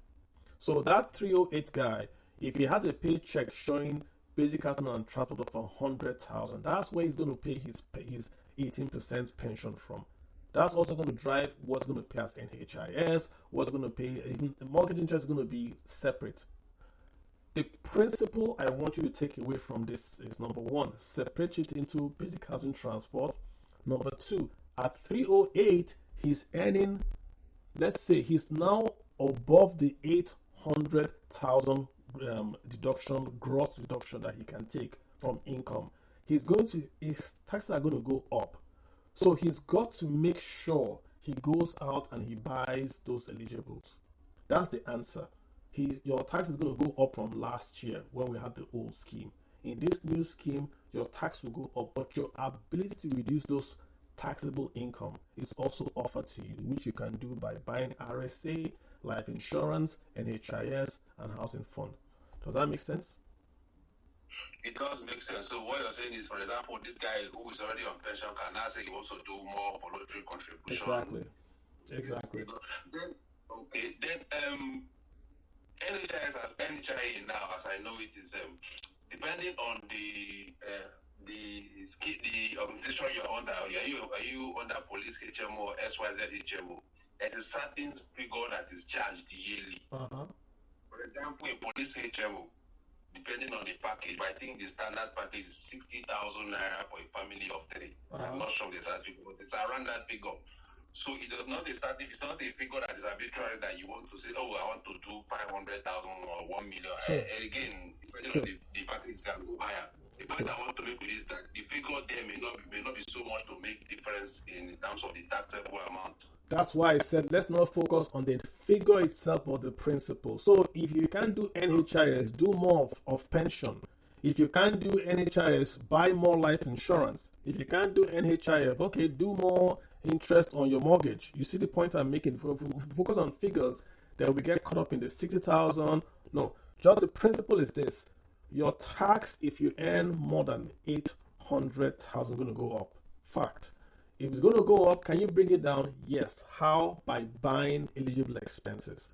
Like you said, pension. Go do your additional voluntary contribution. That helps you out. Okay, makes sense. Thank you. You're very welcome, sir. Let's get Victor. Victor Walex. Okay, good evening, Mr. Collins. Go for it, Okay, sir. I have two questions. So one is, if you have an asset, like let's say you hold share in a foreign company, right? I decide to sell it, and you are getting a proceed in Nigeria. So I want to know how the exporting or maybe your tax is calculated. So is it going to be from the gross, you made from the sale of your asset, or is it, or how are they going to calculate maybe make gain or maybe loss? So I want to know how the tax will be calculated. But secondly, let's say in Nigeria you have whether investment like maybe treasury bill or maybe you get your maybe and then mature. So how will the tax be calculated? Is it going to be on your other interest or is it going to be on the gross? So those are the two questions I have. Thank you. Yeah, so when you buy financial assets, right, like a stock, you bought Microsoft at $100 and you sell Microsoft at $200, you are taxed on the capital gain. What is the profit you made? That's the income you made. Because if you buy at 100, sell at 100, there's no loss, there's no gain, there's nothing. So there's no tax to be paid. You follow. So you only pay tax on what you gain, that income that you gained. So if you sell that security in America, of course, you're going to pay tax on the gain. In America, if you sell at a loss, they allow you to take that loss to reduce your taxable income. So, but in Nigeria, we're looking for the income you have made from that transaction. That's the answer to that. For the treasury bills and bonds, I believe the treasury bonds are tax exempt, and I believe T-bills are not tax exempt. I could check it real quick. Let me just check it real quick for you. Nigerian. Yes. Yeah, actually, a treasury bill with tax, because you're treasury bill with tax, right? That's why I really need to know. So when is what is the minimum charge? No, When what? you pay your final insurance, I mean, I still don't. No. Tax your final income as well as your own based on. No, they are tax exempt ab initio. They are tax exempt ab initio. Like I think it's the bonds that are tax exempt. So hold up. Let me just give it. I just want to make sure I give the rights. I know one of the. Okay. Bonds is so. Mr. Kalu, I think it's bonds that are tax exempt. Yeah. Who was it? Someone just jumped in. I'm not sure. Yes, you're correct. The federal savings bond is tax exempt, Okay. but The bills are not. has tax. Yeah, Correct. has tax. To Victor, by default, if you buy the bond, you don't. There's no tax to worry about. It's just default. You don't pay tax on that. Yeah. Hope that helps. okay, so All right, perfect. All right, perfect, Victor. Let's get Goodwill. Goodwill Zerem. Gosway. I apologize. Thank you. I hope you can hear me clearly. Clearly, sir. Yes, sir. Okay. Thank you, sir. Quite educating time with you. Also, my question is a bit on the other end. I know we're talking about how we can legally reduce our tax burden, but I want to ask, just for me, and I'm speaking on my own end, and I believe that we might be many here who are not scared of paying taxes. And but my concern is, as a citizen of this great country, how do we hold Nigeria, accountable? Because I know why I don't want to go there. I just want to focus on taxes. Your question is valid. I don't want to go there. I mean, if you are paying taxes, that means you are investing in something. So if you are investing in something, the same way if you give your brother money to build house for you, you hold him to account. How do you hold that brother account when you give him money? You call him. Until we know how to do this, we will still be having this fear of not wanting to pay that because we don't know how it's going to be used, how we're going to benefit from. I hear you. And I honestly think that this paying tax is going to make more people become more interested in local politics because from next year you are going to see your tax go up. and you will not be able to avoid it. In the past, today, it's very easy to avoid taxes today. From '06, it's going to be very hard to avoid taxes. So when Nigerians start paying taxes, they will look at their local governments more carefully. Why is this local government guy buying new Benz and I'm paying taxes? That's what I hope would happen. Okay. It's a good question, but I want us to. There are a lot of guys that want to speak. I haven't looked at DMs on the taxes. Yeah, but it's a great question. That's one to. Companies and startups, how do we go about it? Apart from the VATs and all the filings, how do we go about reducing the budget for new startups and maybe medium-scale businesses? And also Yeah, I said at the very, very beginning, if you earn less than 50 million as a company, you don't pay tax. End of story. End of story. So make sure you still file taxes, but you're not going to pay. So if you have a startup or you're a small SME, file your tax that year. Say I made 1,000 naira, but I spent 10,000 naira. You're not going to pay tax till you cross 50 million in turnover. So file your tax, but you won't get a tax. Tax. how about the filing? Is there any way they can cut that out? Start filing from next year, and then you're not going to pay tax. Yeah. Thank you. Very helpful. You're very welcome. Yeah, I got you. Oh Jesus, where's this guy? Chimasam. Chimasam. Next is Chichibem. Chimasam. Let's get Chihebem. Chichibem. Yeah. Jeez, what am I going to pronounce his name? How you doing, sir? Sorry about that. Yeah, how you doing? Yeah, it's fine. I've been trying to speak, but I think Twitter Yes. has been, or X has been messing up. Straight to the point. So say you work for a company, right, that's already, I believe it's called remits pension for you via the RSA. Uh-huh. That's also already factoring into like reducing the tax burden. That is the first question I have. Then the second question, which still ties into the first one, is say you're working for a Nigerian company again, of course, which, like I stated earlier, already pays into your pension fund, and you have like a contract, let's say, with like an external company, probably like not based in Nigeria, let's say in dollars, right? Does the fact that the first company pays into your pension already factor in to reducing your tax burden via the second income you're having? That's my question. So all income is all income, right? Whether you earn from 10 different companies and you have one RSA. So all that income into your RSA is reducing your taxable allowance. All of them. It's reducing your taxable income, I mean. So to your first question, your RSA, your PFA, your pension fund administrator is charging you 18% of your basic housing transport.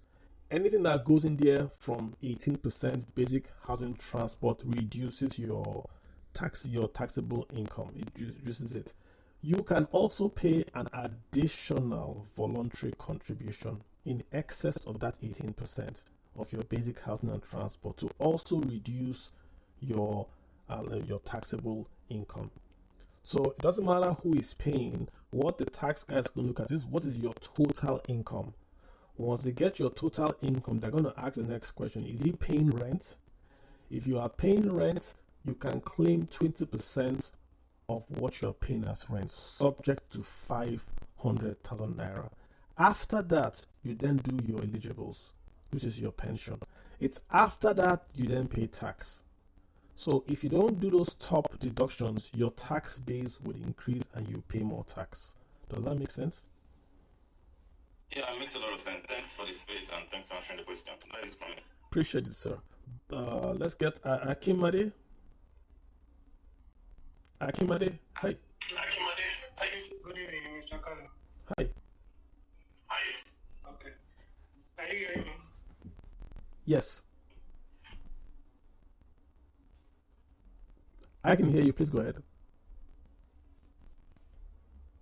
Okay, let's fix that for you. Let's get Stephen. Stephen Ikechukwu. Let's get Akimade is having issues with his mic. Stephen, what's up? Stephen? Let's get Nzebuchi. Nzebuchi, how you doing?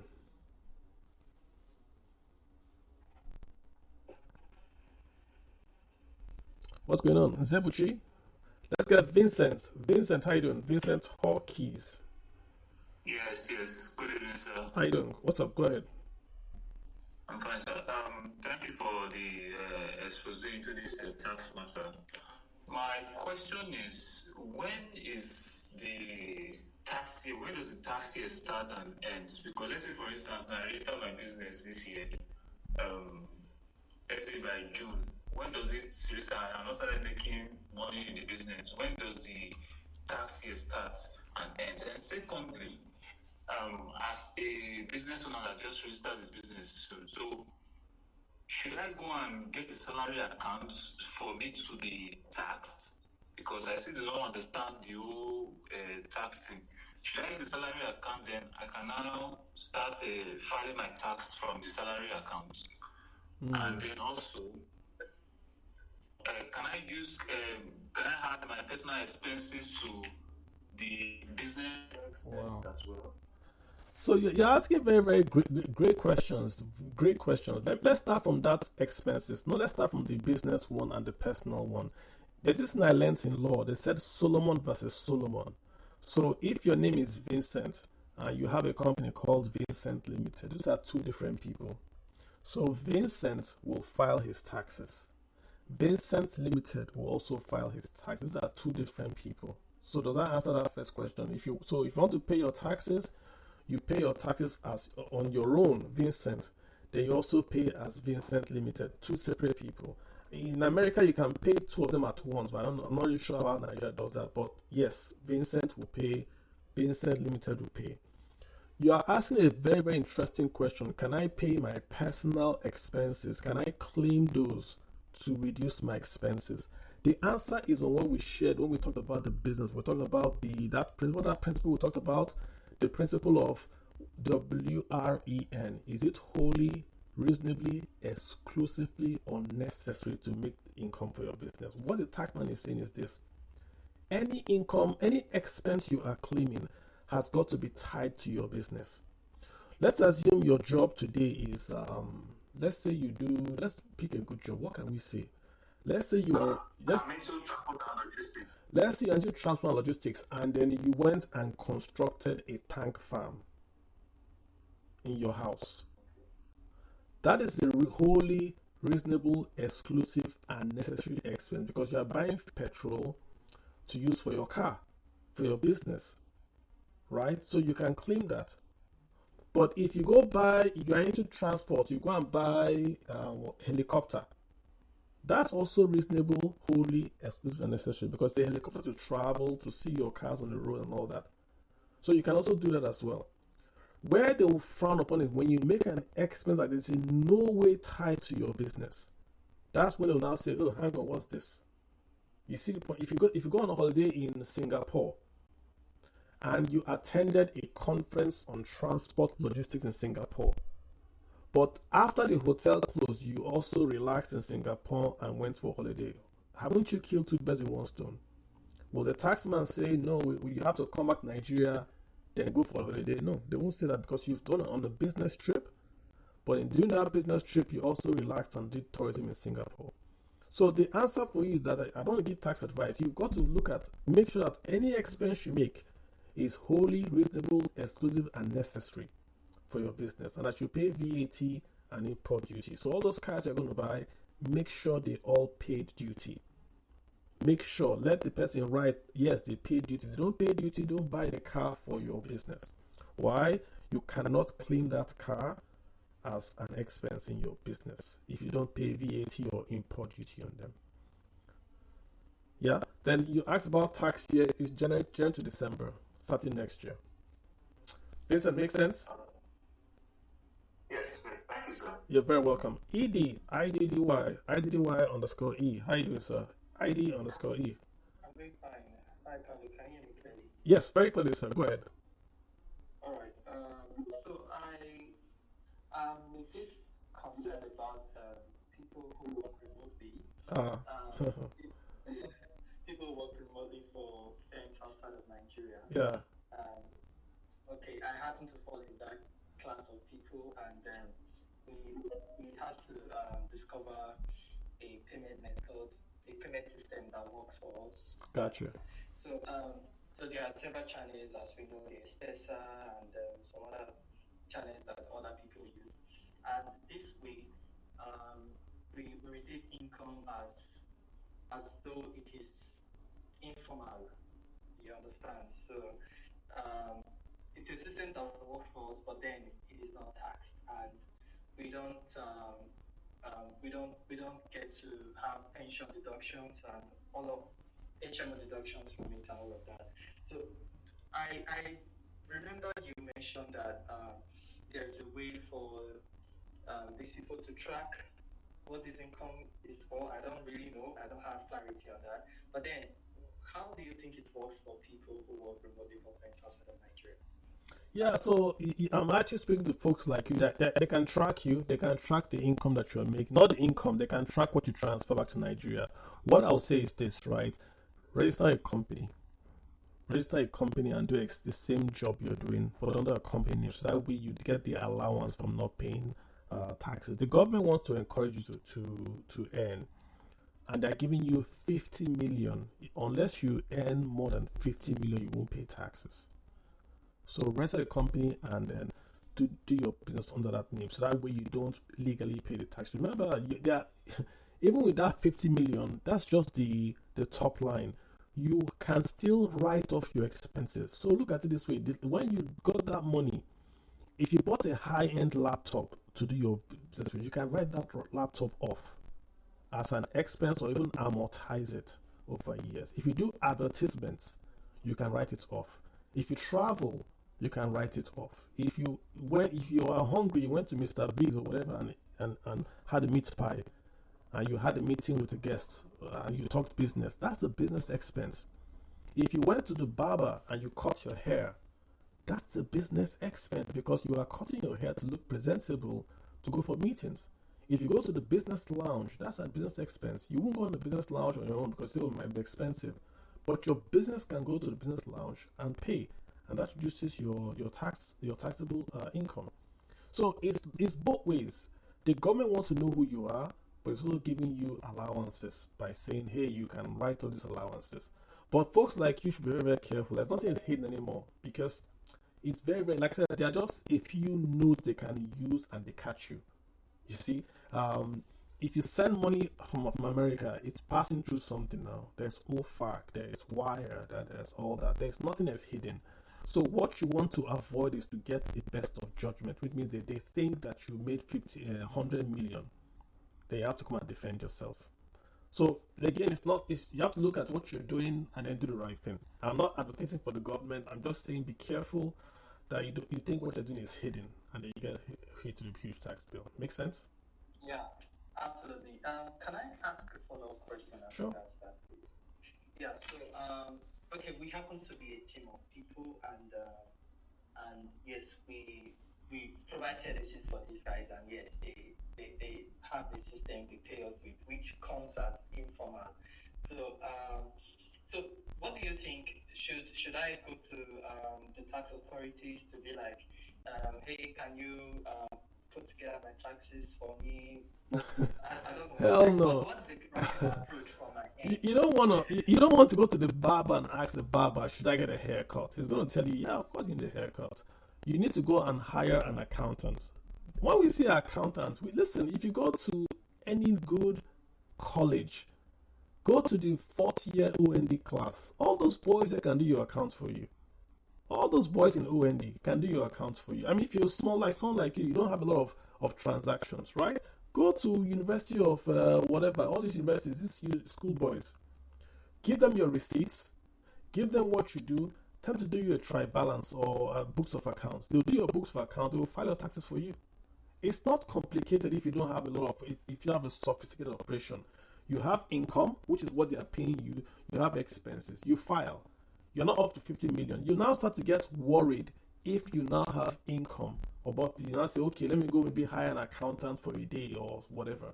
But it's not expensive to get advice, right? Especially in Nigeria. So I would say get an account and say, I want to file taxes. How will it look like? And let him give you what it would look like, your potential tax liability. Then from there you can say, okay, can I change my behavior?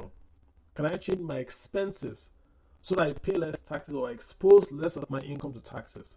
If I have a phone and I use that phone 99% to make business calls, why am I paying the personal bills on that phone? If I have a car and that car is to go for my runs for my business, why am I paying for that car from my personal income? Those are all business expenses. So how is it titled? Is the car titled in my name or name of my business? Right? It's my phone titled in my name or name of my business. That's what I'm talking about. You've got to go to an expert and sit down and say, I want to reduce my tax exposure. All I've told you here today is what the government has said. I don't want to start giving you tax advice. If you go out and you talk to a tax advisor, he's going to tell you, oh, do this as well, and you even get further deductions. You hear what I'm saying? Absolutely, I got it. All right, Edie, appreciate that. Let's get Steven. Fine, let's come back to Steven. Steven Ikechukwu 1-2. I did call you, sir. Are you ready to speak, sir? Steven Ikechukwu. Let's get to 1-2. 1-2 Tobe Chukwu. 1-2 Tobe Chukwu. Tobe, how you doing? Can you speak? All right, let me just take you guys off. Let me get AK. AK, what's on your mind? Good evening, Mr. Carlo. How you doing? I'm fine. You said something about separating Solomon from Solomon. You advised us that you should create a company, then the company will make the earnings, then you will collect that. But you said something that the taxman is going to tax the individual and also the company. So my question now is, if I create a company and the company is the one receiving the earnings, will the company pay me?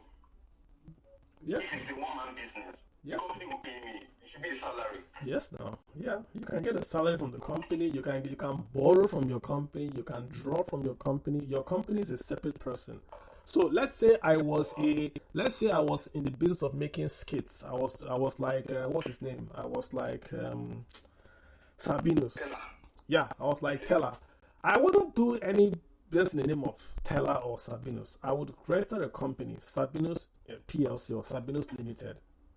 And Sabinus Limited will buy the cameras, it will hire me, it will hire the makeup lady, it will hire the boss that takes me on my journey.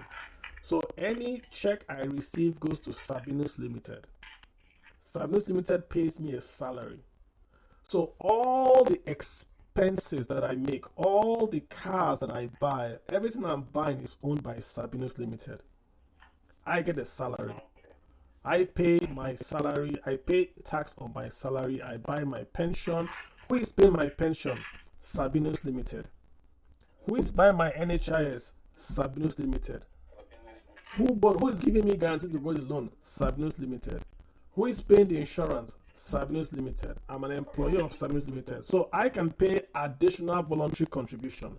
If I go to eat in Sheraton, who is paying the lunch? Because I'm meeting with my business partner, Sabinus Limited. If I'm flying from first class from Nigeria to UK, who is paying for the ticket? Sabinus Limited, because I'm going on a business trip. You hear what I'm saying? If you operate as a businessman, you think Dangote pays for tickets with money in his wallet? No. So you have to operate like that, and that's what the government wants you to do. This is from the government, right? You're not evading, you're avoiding it, and you're doing it the right way. So Solomon, that's how you start your company, and then you want to grow. The government wants you to grow so they can tax you more, but they want you to grow. They don't want to tax you and kill you at the very, very beginning. Make sense? Okay. Yes, sir. Mr. Akandu, a trader. I mostly trade synthetics, Nigerian market, some other stuff. So I want to ask something. If as a trader and I'm contributing into, let me say, a retirement fund, can I also trade from that retirement fund account? From Nigeria? Yes, in Nigeria. No. I heard in America they do things like that. In America, yes. Nigeria, no. Because in Nigeria, they already have predefined portfolios for you. So I think portfolio 1 is going to be equities. So the best you can do is to say, I want my money in equities. Then the PFA will trade for you, but your money is in equities under module 1. They have module 1, 2, 3, and 4. 4 is for retirees, 1 is for equity. So if you want to, as a younger person, they are saying, hey, you might want to take more risk and do equities. That's the best you can do. But you can't tell them to buy you Dangote or Tesla, no.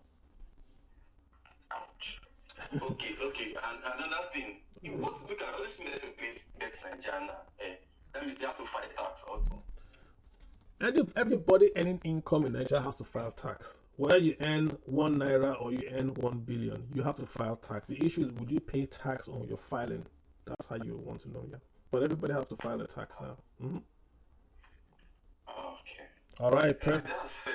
all right, that makes sense. Thanks for your questions. Let's get Jude Orsk Group. Judos, did I get that right? Group J Group 26282. Hi. How you doing, sir? What's up, man?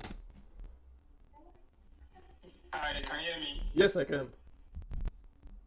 Good evening. It's nice hearing your voice for the first time. Oh, really? Thanks for what you do. You're welcome, sir. Yeah.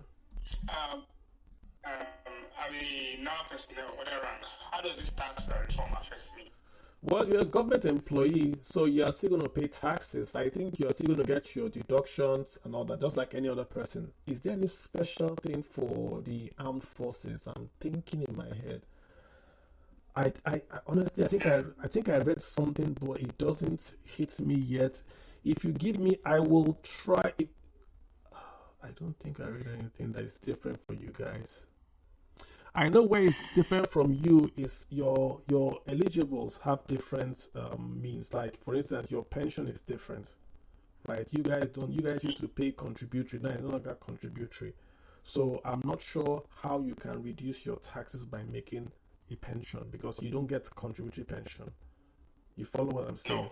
Yes. So I don't know that answer, because they haven't. That's where they will have to clarify what you guys, and also you guys have your own retirement age that is different. You guys get free medical. You guys get free housing.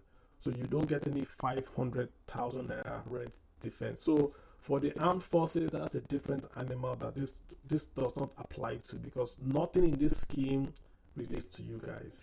Your rent is free, your medical is free, your pension is free, everything is taken care of. So you don't have any eligible deductions. You see what I'm saying? So it's difficult to answer that question. I think that's going to be a question for the Oga of Taxes to ask, hey, how does this, when you get your first pay slip, if you can DM me, if you don't mind, sir, if you can DM me your first pay slip, I would love to see it. From next year, I mean, not this year, from next year when it's at the tax year. I'm sure that by then we would have sorted it out by then, because that would help us see what they are doing. Because right now, everything on this new scheme doesn't affect you. So it's difficult to see. Yeah, exactly. You see what I'm saying? Yeah. Yeah, if you can, that would really help to tell us, because armed forces have a different retirement age. You guys contribute differently. So nothing here is really going to move the needle for you guys. Okay, sir. Thank you very much. You're welcome. Yeah. Nzebuchi, you've spoken, Abi. Thank you, George. I apologize, sir. Sorry. I'm so sorry. What's up? Thank you for the space. How you doing, sir? Although Eke, I'm fine. Eke has asked most of the questions which I want to. Okay. I wanted to go. But I have one more. You mentioned about company tax. Yeah. I want to understand, as a business enterprise, is it also with the name company, or is because a business enterprise is also is the same entity with the business owner, because it's a sole proprietorship business. But the business enterprise, is the tax to be paid differently from the owner, or is it when the owner pays the tax, the business enterprise pays its own tax? Good question. So if you are doing sole proprietorship, that's the same person. It's the way that is set up is that the person is the same as the business. So this might not apply. We're talking about limited. When you have limited liability company, yes, the business owner is sort of separate from the entity. So the entity itself is separate from the business owner. That's what we're talking about. You understand? So if you do it that way, it's separate. So if you set up a company called what's your name, Nzebuchi Limited, for instance, yeah, that company is different from you. So that company will have its own balance sheet. You would have your own balance sheet. That company can pay you a salary, even though you own that company 100%. It's still a separate taxable entity from yourself. Yeah, that's how the tax law looks at it. Yeah, exactly. Okay, another quick question. If as I'm a forex I'm a forex and crypto trader. I want to know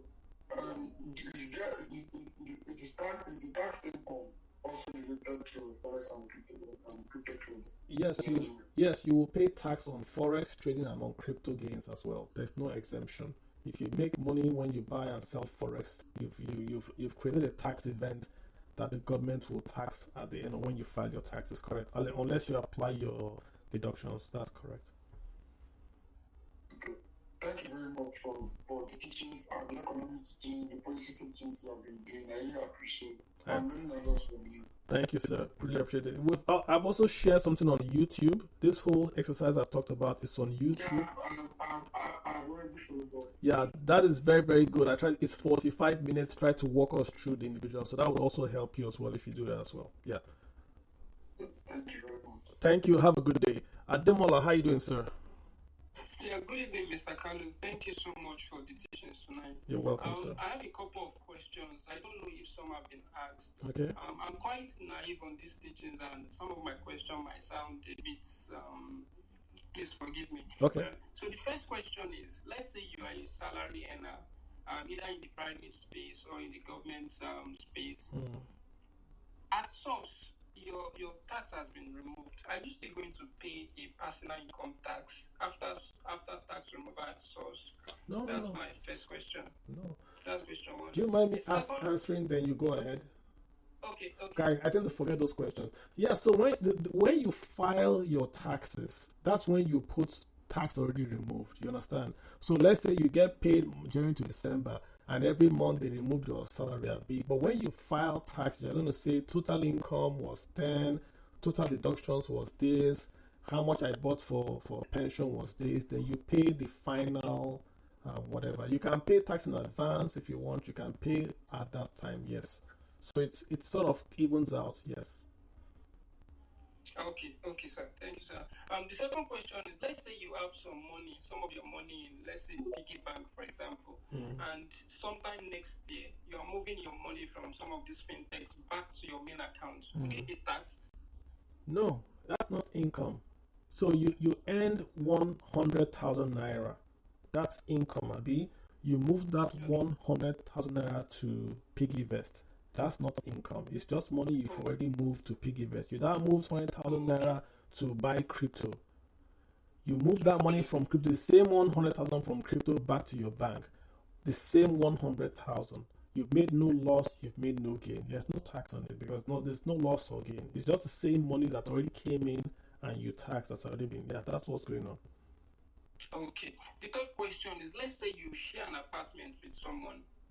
Two persons share an apartment and they pay their rent together. How can you get the tax exemption from that? You have to get your own receipt. That's a good question, which I'm going to have to clarify. But one of you is going to have to get 3 receipts from the landlord, because that's what they are saying is on your tax return, you have to file that tax, that rent. So if 3 of you are sharing rent, maybe somebody will take the tax relief and give the cash to other people, or 3 of you will go to the landlord and get. That's a very, very good question. That is where they have to clarify down the line, because the law just says 20% of tax paid, of rent paid, I mean. So if it's one house, right, and you are claiming rent on that one house, the tax guy might see the same house paying rent 3 times. So I don't know if they're going to say, okay, if the rent is 1 million, you can claim 300, I don't know. But the law just says 20% of tax paid, of rent paid up to 500,000 cap.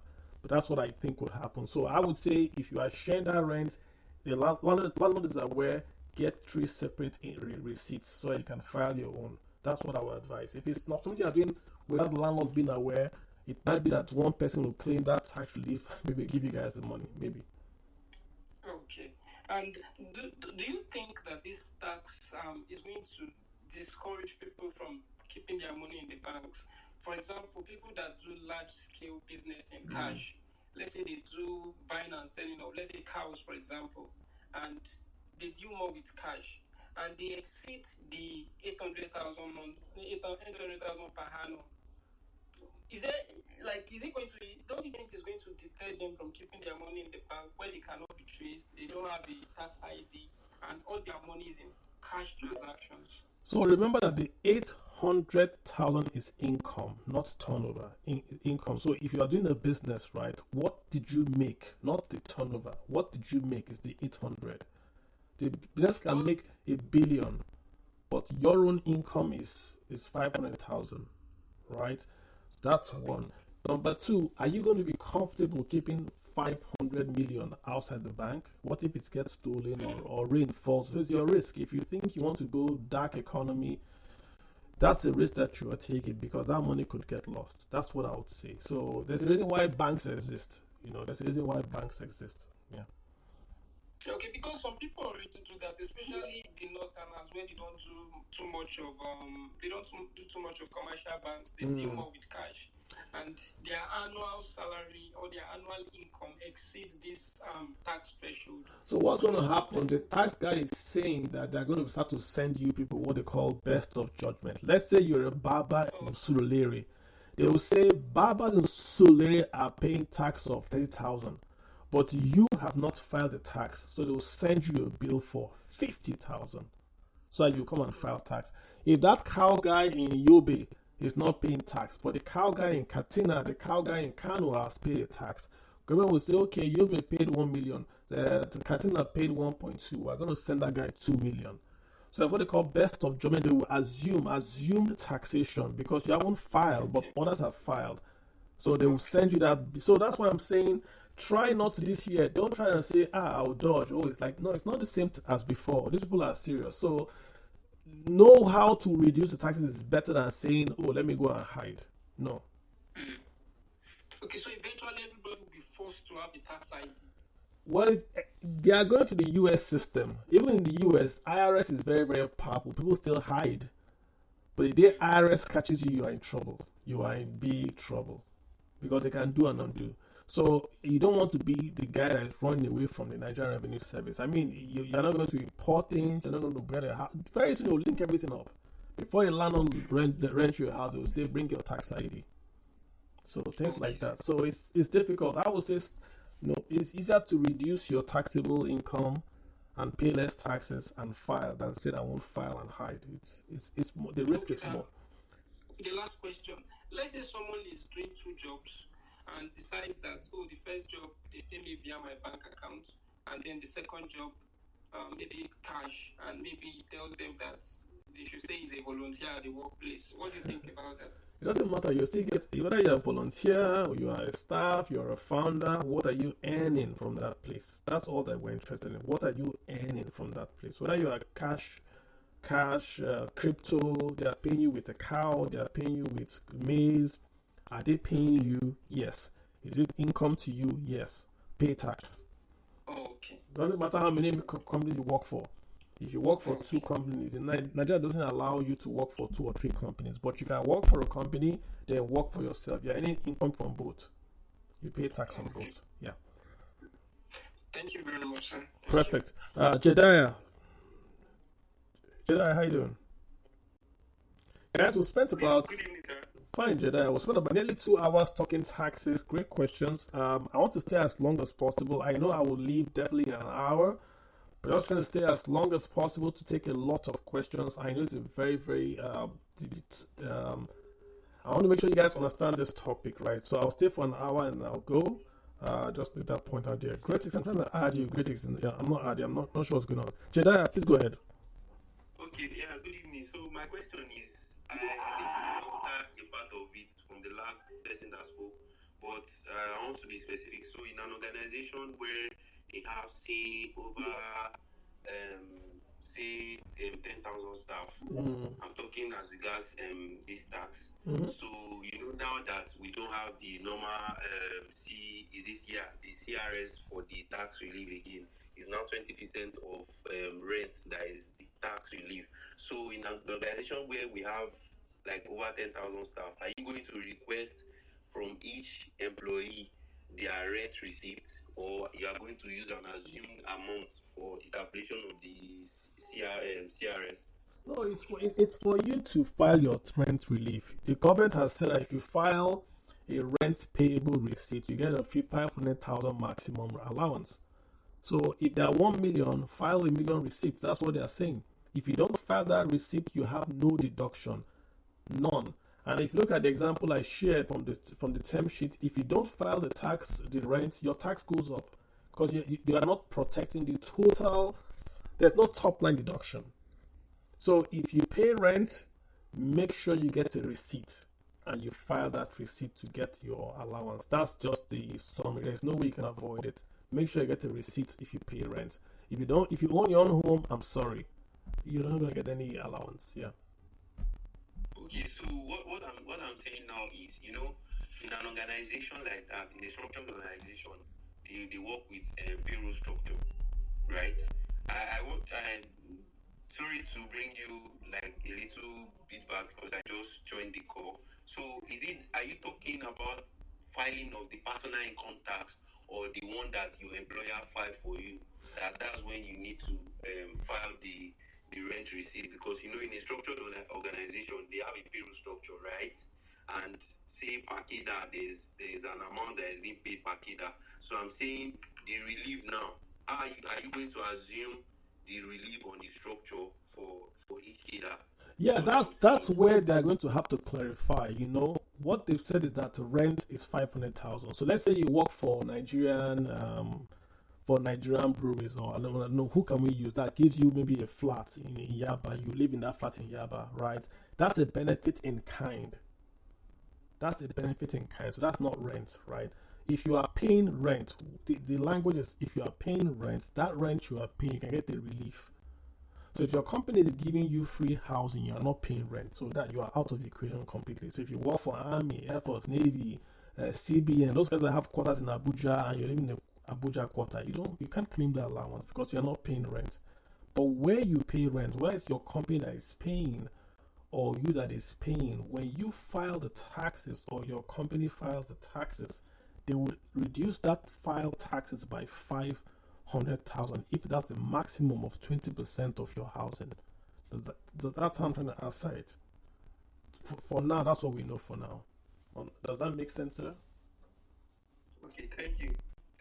You're welcome, sir. Great. Yes, I also appreciate your content on Twitter. I appreciate that, sir. Thank you. Thanks so much, sir. I really appreciate that, sir. Thank you. Hey, Greatix, what's up? Okay, thanks for. I don't take too much time this time. Does this? Mine is like a form of a question. I don't know if you've tried to, because I was a bit distracted for some time. Does this take away the informal tax, selling of tickets, and all those that happens in the informal setting? What kind, sir? Like we know that about this informal tax, where government sells tickets to motor parks and these places and stores and business centers, including hospitals, small and medium scale companies and others. So does this tax process now, this stuff, does it take away those other payments, or after making those payments you send the tickets to your taxman and I mean, it's what you're asking is that what expenses are allowable. That's what you're asking, and the answer is just like we've said. If you are an individual, you can't claim expenses. No, please. What I'm asking is, when I was running a business in Nigeria, local government will come, some corporations and not corporations, and some government offices will come and sell tickets. Even for the trucks that fly the road and the buses, they pay for their tickets every day to the local government, to the council, to their union, to this and that and that and that. Does this tax law take away all those form of taxes. It doesn't, because that's not income tax, Chris. That's what I'm saying. That's not an income tax. This is personal income taxes. Those are expenses. Those are like, you have a truck. You are going from Aba to Benin. You see those guys on the road that collect local government tax from you. Yes. Good. That's not income tax. But what I heard the man say, what I heard the tax man say, is that as a business, those are illegal taxes. You're not supposed to pay those illegal tax. They're illegal. He's saying that they want to have an arrangement where if you pay, when you are driving on the road, they stop you with nail and say, "Oh, yeah, pay sticker." That they are no longer allowed to collect sticker anymore, because they took 5% from this federal and gave to states.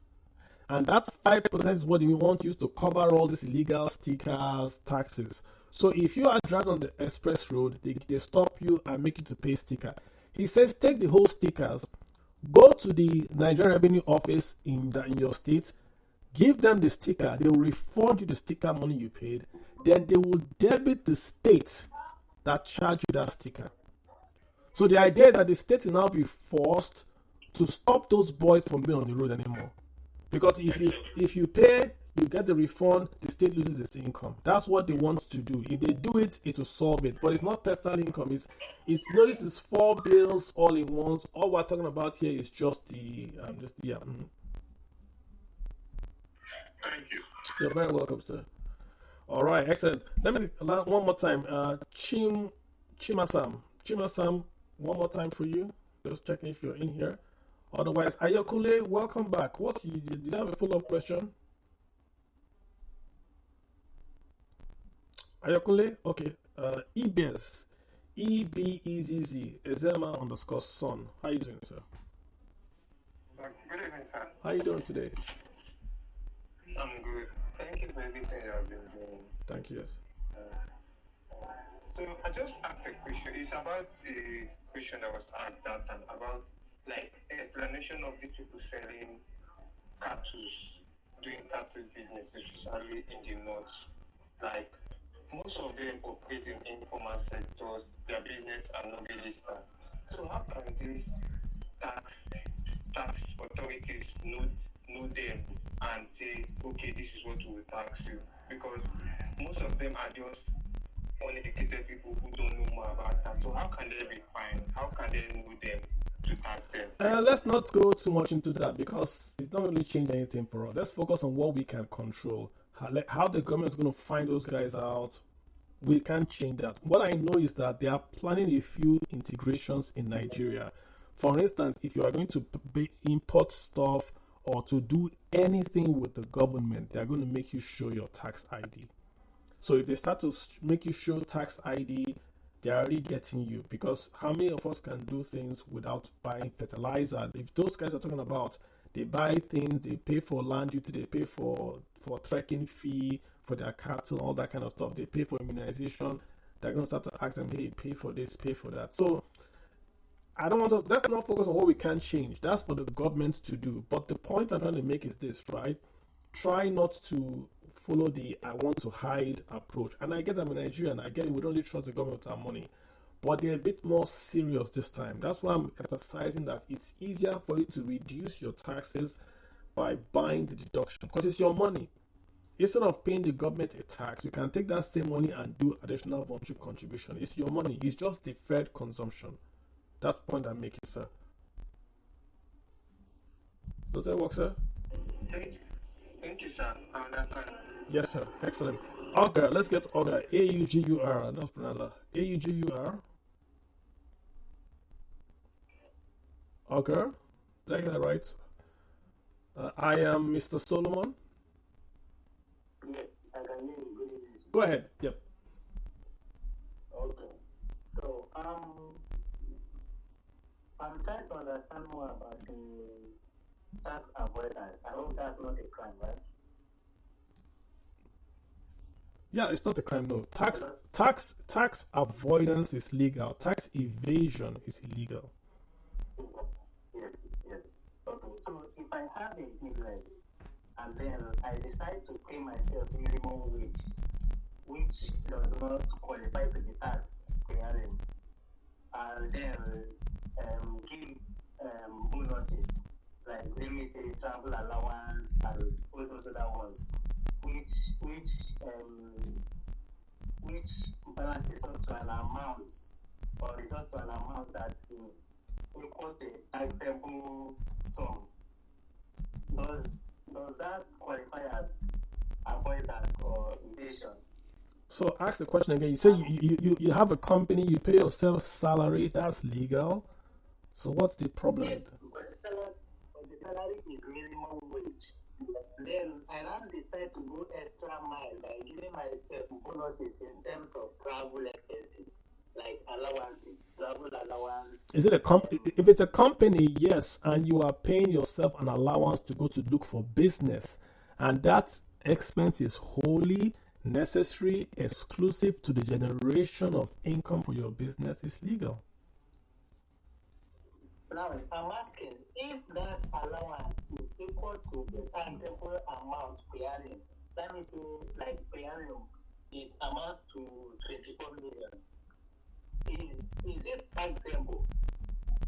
No, it's Can not. the government tax it? No, it is not taxable. First of all, if you earn 50 million, if you have a turnover of 50 million and below, they will not tax you.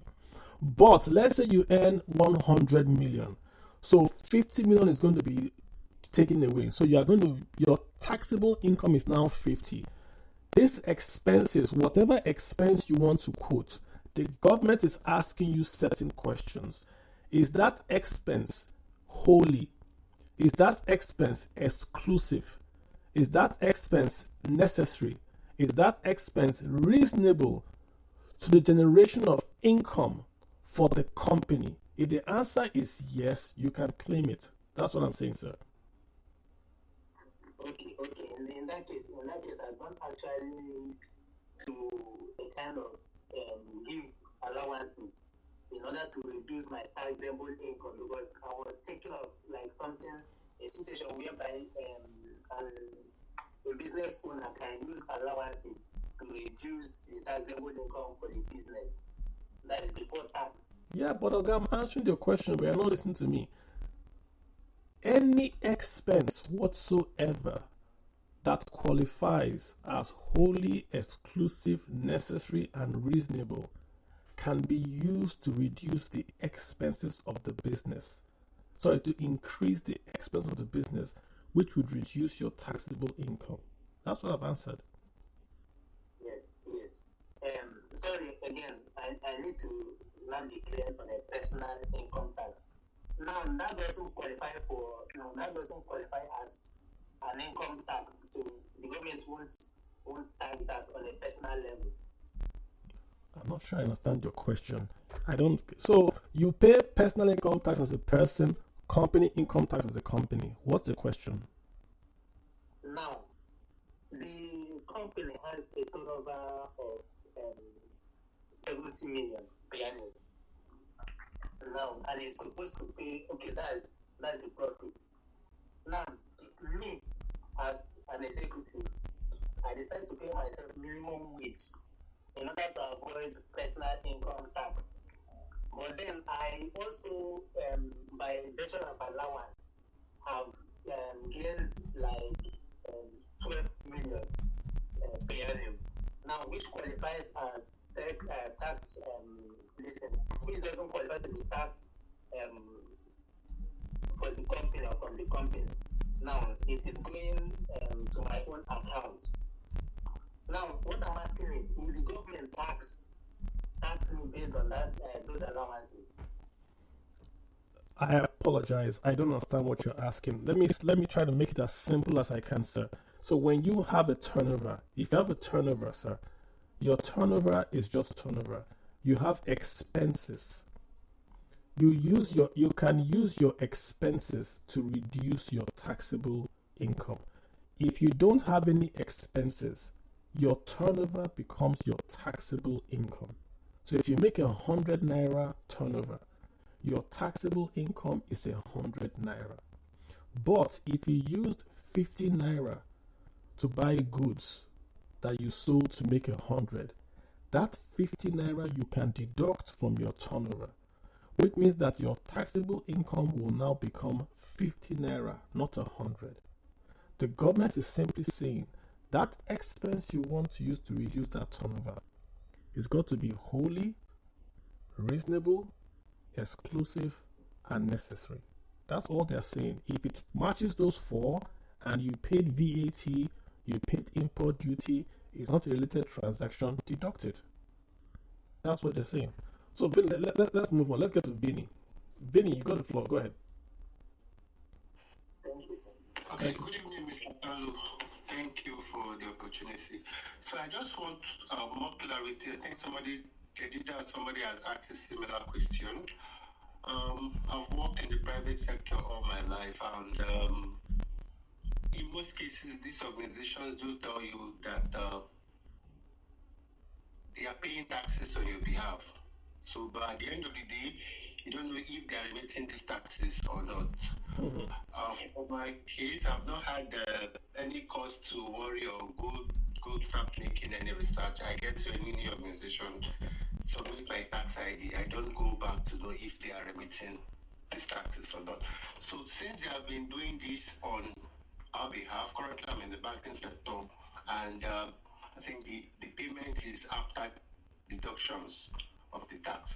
So with these new regulations that will be starting next year, since I'm supposed to get refund for my rent, for paying rent of up to 500,000, do I still go to my organization to submit my my rent receipt, or do I go to the tax office to file my rent receipt for me to get that refund? No, so to your first question, I think it's a good point you raised, that many folks just assume that a company is paying taxes. So now you have to make sure that you confirm that those taxes are being paid on your behalf. That's the first one. You are asking about the second one, if you have to go and file yourself. Is that what you're asking? Exactly. Since they have been doing it on my behalf, do I file it to my organization, or do I go to the tax office so that I can? It's the same thing. Just make sure that it's being filed. If your company is filing for you, you have to make sure your deductions are being captured. For instance, if you work for a company but you got a mortgage, does your company know about your mortgage? You get what I'm saying? Your company doesn't know about your mortgage because that's your personal business. But your mortgage is basically saying that you have to, you can deduct that mortgage. So you have to marry those two. Your company will not know if you bought life insurance for yourself and your wife. So when you are filing, those deductions are what you have to put in your filing to reduce your taxable income, sir. So where does the filing take place now? With my organization or at the tax office? That's what I'm answering, sir. That if you file with your organization, make sure that your deductions are captured. It doesn't matter where you file. If you want to file through your company, make sure that those deductions are. What is important is not where, but what is being filed. If you are filing through your company, ensure that your company is aware that you paid insurance, you paid income interest expense on your home. That's the point I'm making, sir. Where you are filing is not the issue. You can file yourself at the Nigerian Revenue Service office. You can file through your company, but ensure that you are filing your correct details, your deductions, all that is filed. That's the point, sir. Okay, thanks. You're very, very welcome. Yes, sir. Hola. Good evening. How you doing, sir? Yeah, hi. I wanted to maybe you could expatiate on the deductions that are available, because from the former law, I am aware that health insurance, NHF, maybe life insurance, I'm not certain, and now I'm hearing something for rent. So what is the full suite of ways which someone could be tax efficient under this new regime? Yeah. Oh, great question, sir. I totally get your question. I think we covered that in the beginning. I'm going to say it again here, just so you follow. So, in the past, we had lots of all these same deductions that were also allowable. Like I know pensions in the past was allowable, now it's also allowable. This new act, what they've done is to say they've created a specific item called eligible deductions. So they've sort of made it formal, like it's in one spot now. Let me just read out the eligible deductions for you. Number one is pension deductions. So if you go to your pension fund administrator, you open a retirement savings account, you have to pay 18% by law. Anything you put into your RSA for that year, you can deduct from your income. So pension deductions are eligible deductions, number one. Number two is National Housing Fund. Any deduction you make National Housing Fund is deductible from your taxable from your total income. Number three is the National Health Insurance Scheme, or the NSIH, whatever. Anything you contribute to that fund is deductible from your total income. Number four is the life insurance premium. This is for yourself, and if you are married, for your spouse. So you can pay for yourself and your spouse life insurance and deduct it. Number five is mortgage. So if you get a mortgage, the interest on that mortgage, you also deduct it. Those are your eligible deductions. But what we have is the top line. Top line in the past. That is before this law was passed. If you earned any income, the government will give you a personal relief of 20% of your gross income, and also give you a consolidated relief allowance of 200,000. The total you could have gotten under those in the past was 2.6 million. The relief, let's just say for instance, like this guy is earning $1 million a month, right? So he earns 12 million naira a year. He would have gotten 2.4 million under the personal relief. So 2.4 plus 200,000, 2.6 million in the past. But this same guy earning $1 million a year in this new scheme will not get any deductions top line. He will only get rent deduction. Only rent deducted top line, apart from the eligibles. So you can only deduct rent of 20% of the rent you paid, subject to a maximum cap of 500,000. So that 20% of personal relief is gone. That relief allowance is also gone. What you now have is just the total income. Does that make sense? So that's all you can deduct. Yes, sir. Okay, for my next question is for individuals within a higher income bracket. Let's say you work somewhere within the oil and gas industry or any other industry that is profitable. Let's say you just wrote NFPC exam and you're lucky to be successful in that area. What are the ways in which individuals within this income level can legally and tax efficient? I know you've said all this, but I've seen people are participating more in the stock market. I'm not asking you to give me which stock to buy. Just what other ways do we use everything in these deductions for mortgage, health insurance? Do we max out everything? What's the middle ground where you're trying to be tax efficient, still trying to have cash on you? So the first thing that hit me was this, right? If I am earning more than 50 million and I work for Mobile or I work for whatever company, I have to ask myself a question: can I do the same company and the company will pay me as a business? That's the first thing that hit me, because if I earn 49 million and I leave the company and I offer that same service to the company, I'm not going to pay any tax whatsoever, because I incorporate that company, I offer that same service, I get paid 49 million as a company CEO, but I don't pay tax. That's the first thing that hit me there. Not a lot of people can do that. Like if I was like a doctor or if I was like an engineer that I did something specific, I would consider that. Number two, buying and selling stocks will not give you any tax benefits. What it will do is defer your taxes, i.e., if you buy a retirement savings account, you are deferring the taxes. You are saying, I'm not going to consume today, because if I earn $1 million and I put 500,000 in my RSA, I don't pay tax on the 500,000 RSA in my RSA. It can grow to a level whereby when I want to pay tax, it's no longer 1 million, it's about 50 million. And at that stage, maybe there are other deductions I can take that I still do not have to pay the full tax rate if I pay the 1%. If you look at the Excel sheet I shared, right, you would notice that when I buy my deductions, my allowables, it reduces my taxable income considerably. So the way you have to look at it is to say, how can I structure those deductibles to suit my lifestyle? They've said life insurance.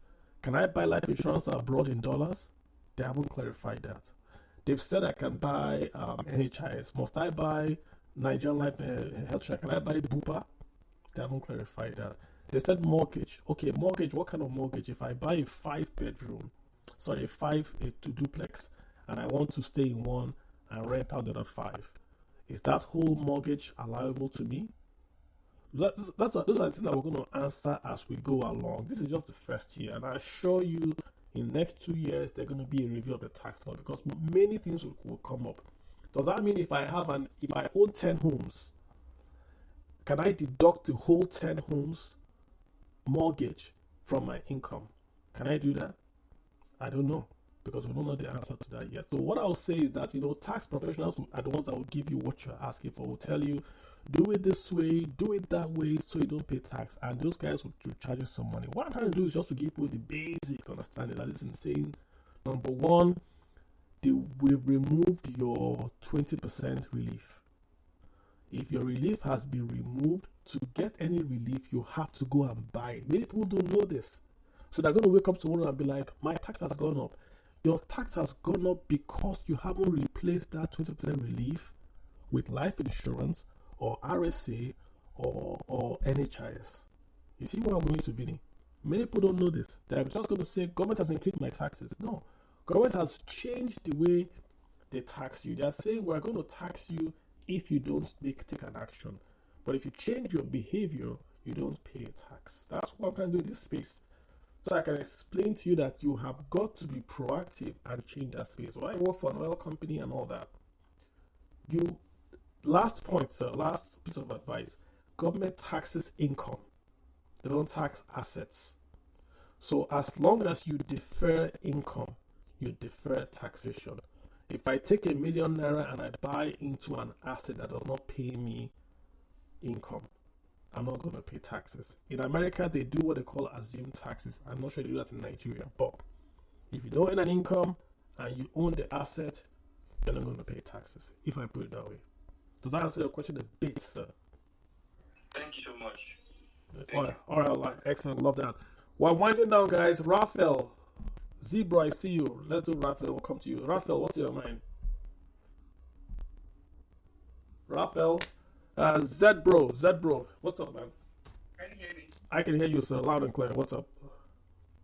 Okay, thank you very much, Carlo, for hosting this space. I just have a few questions in mind. Can I go on? Yeah, please go ahead.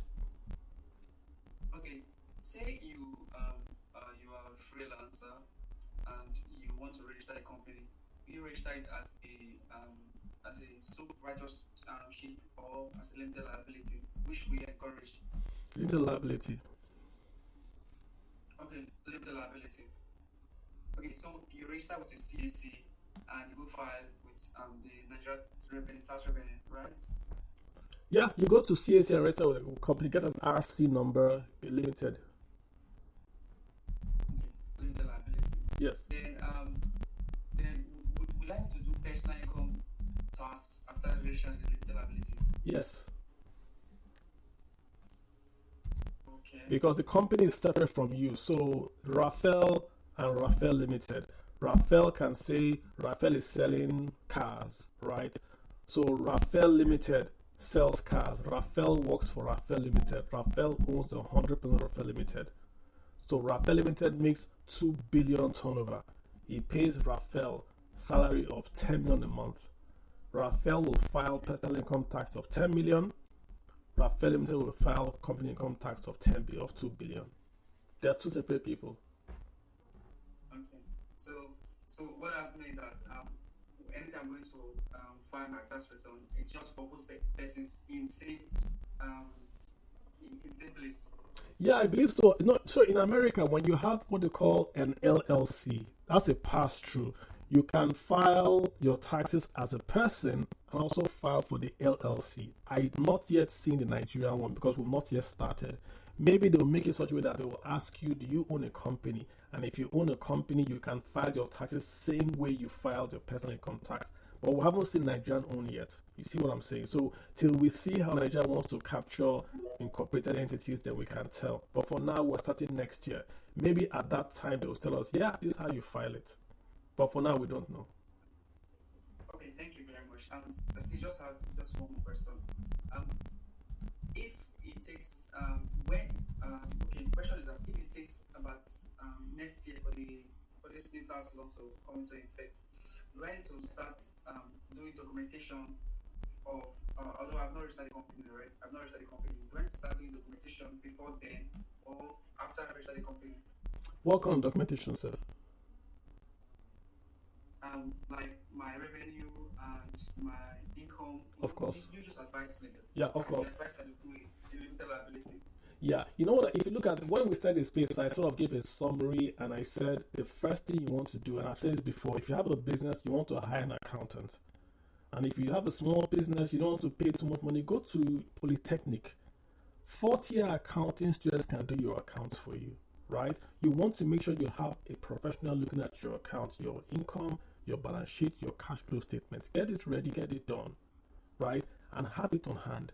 That's what you want to do, at least for this year. If possible, do your half year and then ask your accounting students, if the taxes that are going to happen next year happen today, what will be my tax liability? They'll tell you. So you have 6 months to start to adjust your behavior to get ready for 2026. For instance, Raphael Limited, you have a phone. Who is paying that phone bill? Is it the company or yourself? Raphael is buying cars for his fuel. Who is paying that fuel, yourself or your company? These are questions that you can ask yourself because the law is simply saying if Raphael Limited can show an expense is wholly, reasonable, necessary, it can deduct those expenses from the income. So if you look at your balance sheet today, it's 6 months, and you say, as at today, if they apply the new tax code to my income and expenses today, I'm going to pay this amount of taxes. Okay, what can I do to shift and reduce that tax? Should I incorporate a company? Should I file this expense that I used to pay from my pocket as now as a company expense? Should I sell my home and go and rent? I'm not saying you should. I'm not saying you have to then ask those questions with the tax guy. I don't want to give tax advice on social media, but that's what you want to do. Look at your half year, right? And then ask a professional, what am I doing wrong? What can I do to make sure that my tax burden in 6 months' time is in line with the new tax regime? That would make perfect sense if you ask me. Okay. What about money that I pay in my account for, let's say, a huge amount of money in my account? What will happen to that? Let's say I do a transfer from one account to another, and it's over, for example, it's over 25 million naira, which the CBN has stated that any transaction that exceeds 25 million naira should be reported to the Nigerian Revenue Service. That doesn't change. That's not your tax. That's just transaction. It doesn't change your taxes. Turnover is not income, right? We can make turnover 1 trillion, 1 billion. It doesn't change anything. What they're actually saying, out of that 1 trillion, what is your taxable income? So whether the banks report, that's a different thing entirely. The banks can report. If your mom gives you 1 billion naira to send to her old school association, is that income for you? No. But you've got to have the records to show that is not income to you. That's the point I'm making, sir. So make sure your records are on top. Yeah, exactly. Thank you very much. You're very welcome. And thanks for your book. I got your book. You did? And it's really, yeah, I did. Yeah. Let's talk about money. I got it. What part do you like? Have you started reading it? Yeah, I have. Okay. What I like is when you broke down the different asset classes and how you are able to, as you aged, you are able to move from one asset class to another asset class, depending on your risk level. Correct. And the risk level of someone in 20 is different from someone in 60. And you also explain the time value of money very well. Very well. Thank you. Correct. Thank you. I appreciate you saying that, Raphael. Thank you so much. Yeah, I appreciate that. Yeah. All right. Zed, bro. How much you spoken? Zebro. Oh, I've not spoken. How you doing, sir? Go ahead. Sorry. It's been a real thank you very much. I appreciate your time. You're talking a lot. Yes, sir. I won't take much of your time. I just have 2 questions. One is, you mentioned something about side hustle. Like if I have a job and I'm working and doing something by the side, how do we handle it? And I think you talked about it, but I don't know if I said something whether it's illegal. So I don't know if you can emphasize on that. Then secondly, if you are doing a training, I think it's something that you can. It's not. What's the word? What's the financial term? It's something that is not taxable, something like that. Trainings, or you're doing education or doing a degree while you're working. Is it something you can claim as well? No, Thank you. I don't think they gave any allowance on that, honestly speaking. From what I saw, the mindset is that any income you make is taxable. They are very, very clear that they don't want to give you any loophole to say this income is this income is that. Any income is taxable. That's how I read their thinking. Then they now give you lots of ways to claim the allowances, but the allowances are mostly claimed as a business. As an individual, you have very, very limited ways. If you are earning rent, yes. Pensions, yes. NHIS, yes, and all that. Apart from that, it's going to be the business. So you want to be, I would advise, if you are making some good money, sort of incorporate a business. That's how I would really look at it, Zed.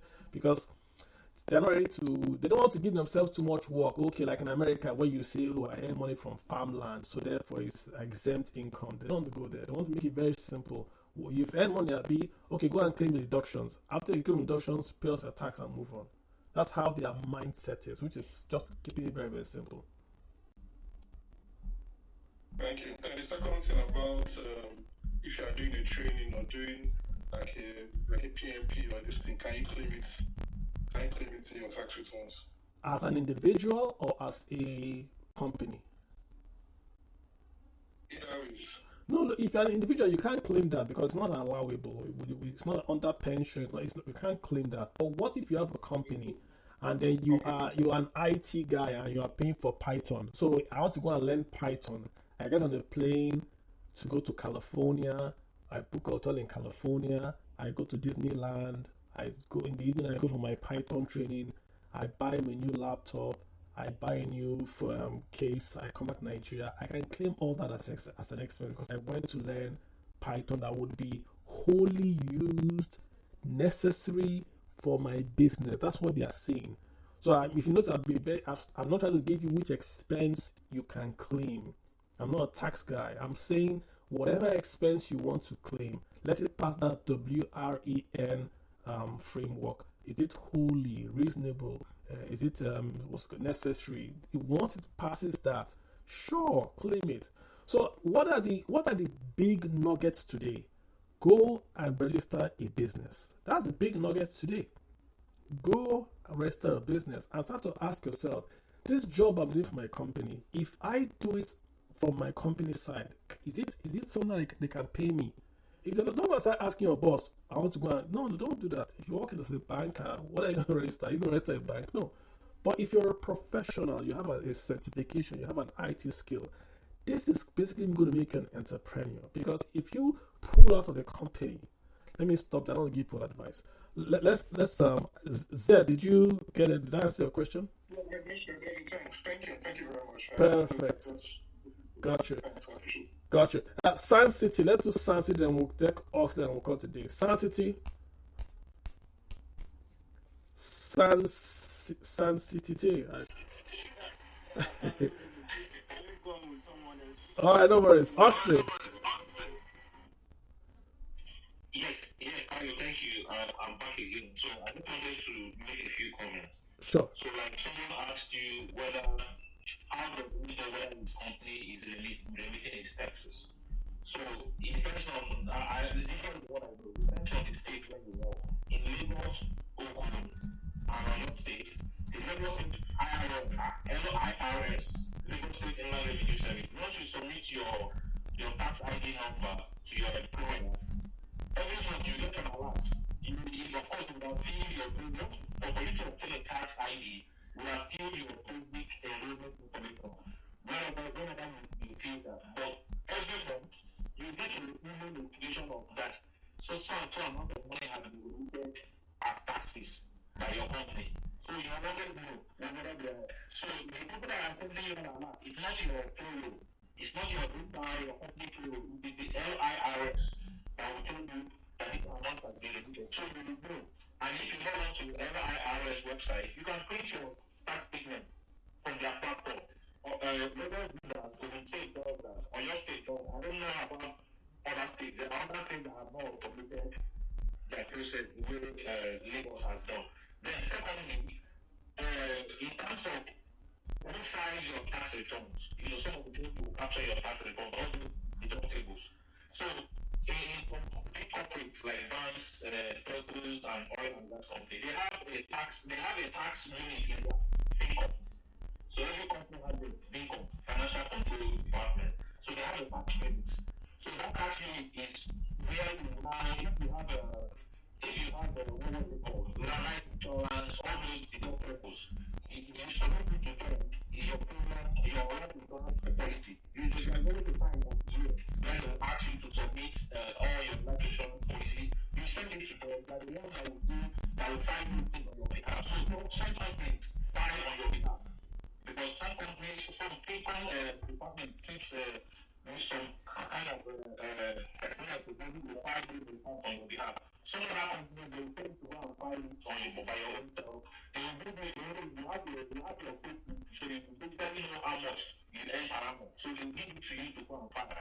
So but I know all the banks file on your behalf because they have the personnel to do that. Then lastly, sometimes of taxing, if he is a business owner and he has he put himself on a minimum wage of 70,000 for instance, so that he can be below the tax threshold.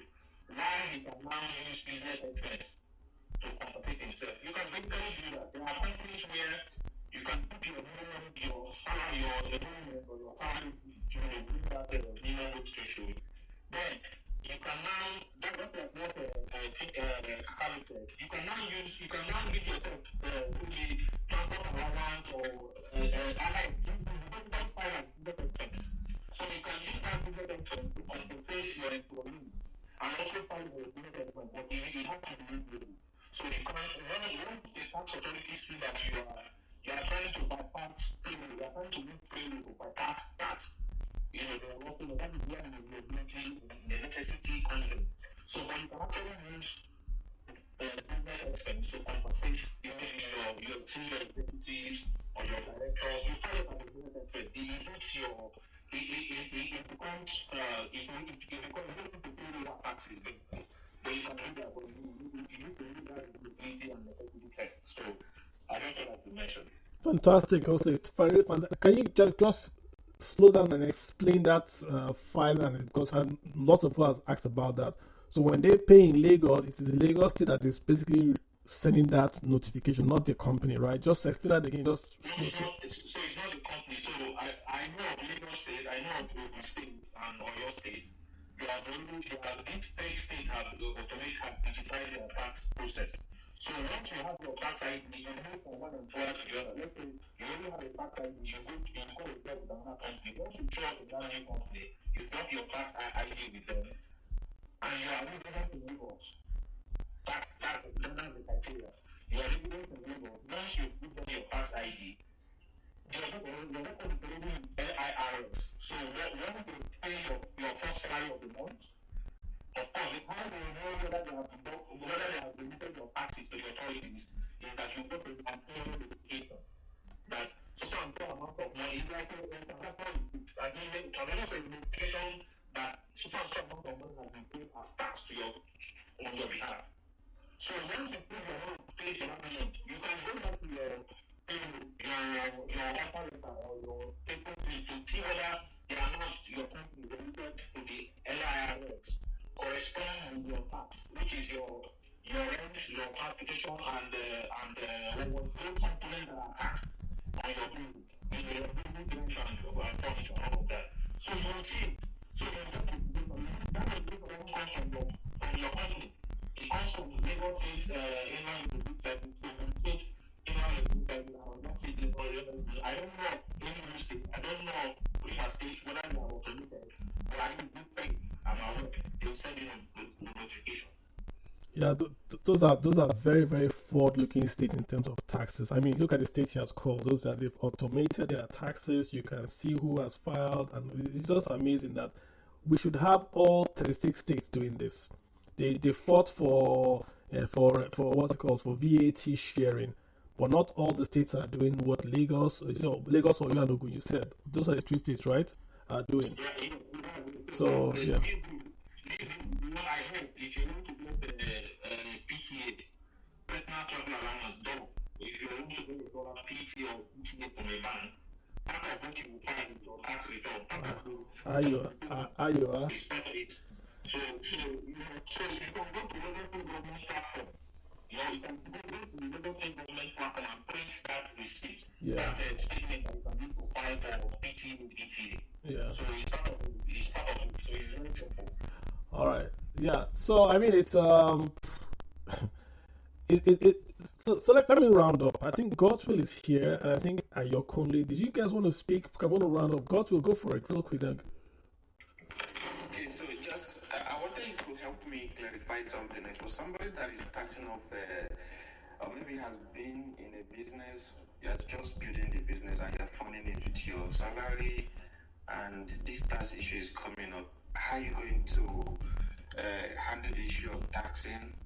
Pay your tax as an individual and then as a company, since you are using, let's say, accumulation of your salary to fund the company cash flow. Bro, there's no change in this old and new one apart from a few numbers, right? Because are you asking how you would pay? Ask me a question. I'm not really sure I got the question. You're asking a very broad question: how you would fund the taxes with your accumulation of your income. If you earn less than 550 million, you won't pay tax. So what are you funding? You're building a business, and you're using personal money to fund the business activities. Now, to file for the business tax, filings and all that. Yeah. Now you are also paying. You are expecting to pay tax as an individual. Okay, so you pay tax. Okay. So if you are building the business, that's a separate person. I've said it's a separate person. Whether you are filling that business with your personal income, that we don't care, right? It's a separate person. Your individual taxes, when you take it to the business, it's not a tax benefit for you. When you incorporate the business, you incorporated that business with capital, right? That's not a tax event. That's you've invested in something. It's an investment. You can't get a tax benefit for it. But let me help you out. But the tax law says there are a few places where if you invest in infrastructure, you can claim taxes. I don't know if you are investing in infrastructure to that level. I'm just putting it out there. But I don't think overall, like someone like you, taking 100,000 naira or 1 million or 10 million to put in his business, you don't get a tax break from that, right? If the business makes money, the business gets a tax break. But you wouldn't. You can't say because I invested in this business, I'm going to reduce my taxes. It doesn't work that way for the personal side. For the business side, yes. Because if that 100,000 or 1 million or 10 million increases, it's for you in the end. It's for you. You are the one going to enjoy it. You've invested in profits and losses of the company. That's how I'll put it, sir. Thank you, sir. You're welcome. Last one, Ademola, take us home. Last one, Ademola, take us home. Ademola can't even speak. Sorry about that. Guys, it's been a very, very, should we say, very, very educative session. I think I've spoken a lot. I think my throat is going to go, so I got to go eat something like that. Ademola, what's your mind? Real quick, and then we'll take us home. Sorry about that. Ademola going once. Ademola going twice. All right, folks. Thank you so much for hanging out with me for nearly 3 hours talking about this boring topic of taxes. Taxes are always boring, but we've been here for nearly 2 hours. We've got the same participation, lots of questions. The DMs are full. Well, I didn't read them because I was answering most of the questions, but I thank you guys for wanting to know more about your money. We're talking about your money, which is what we do here, and you guys are basically learned, legal ways to reduce your tax burden. That's what you guys have learned. Legal ways to reduce your tax burden. I know you guys have learned that today, right? Let me just make this point. I see some folks on the Twitter page saying that the template that we shared is wrong. It's not wrong. That template is the federal government's template. When I looked at it, I saw a few errors in that template. But I can't touch that template, because if you touch it, somebody else is going to come and say you've amended the federal government template. That's why I emphasize that you should not focus on the numbers per se, but look at the principle. What principles have we shared here today? Number one, if you're a minimum wage earner or you earn lower than normal, your taxes under this new scheme is going to go down. Number two, if you are a high income earner, under this new scheme, what I mean high income earner, you're earning anything like 2 million a month, all that kind of stuff, your taxes is going to go up. Number three, in the old scheme, you got 20% allowance on your gross income, and also 200,000 naira allowance as well. Under this new scheme, we've taken away those allowances and deductions. All you get is 500,000 naira rental maximum. So it's actually 20% of your rent up to a maximum of 500,000. There is no more gross deduction. There is no more personal allowance on your income. That is gone. So what that means is that under this new scheme, your taxable income has increased. Taxable income has increased. Now, in this new scheme, you can go in and reduce that taxable income by buying what we call eligibles. Again, these eligibles existed in the past. Pension reform used to be an eligible. It's now eligible also within the new scheme. But when you buy those eligibles, you can reduce your taxable income. And we give example. That's where those templates come into play. I'm saying don't look at it's 10,000 and it's 11,000. Look at it in terms of if I buy the eligible, I reduce my tax burden. If I don't buy the eligible, my tax burden is very, very big. That's the point I'm trying to make. Again, if you register a company, you get 50 million tax break, top line, which means as a company, 50 million, you're not going to pay tax turnover. You only pay tax on 50 million and 1 naira turnover. That's a very, very big break that the government is giving lots of small businesses in Nigeria. Number two, the government says you can file expenses to reduce your taxable income on the business side.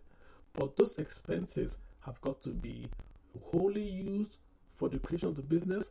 They've got to be reasonable, they've got to be exclusive, and they've got to be necessary. Also, you can only claim the expenses if you have paid VAT and import duty on that item. You can only claim expenses if you are not doing a related party transaction. So you can't sell to your wife or your sister and then come and claim taxes to run around the government. No. Even if you're doing that sort of business, make it at arm's length. Write the contract. It's clear that it's not a third party transaction, but it's a real business, not a related party transaction. And of course, you can't claim personal expenses as expenses. You can't claim penalties. You cannot claim connected third-party payments as expenses. It's a lot. This is 4 bills we've tried to distill in nearly 3 hours. And I thank you guys for listening.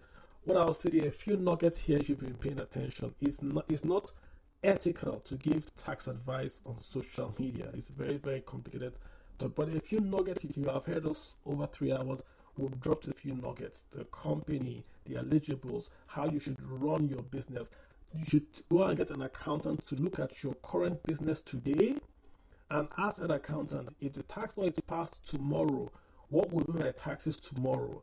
Then you've got 6 months. You've got September, October, November, December to sort of change and adapt your business expenses to match what the new tax law will say. That's how I think you should approach it.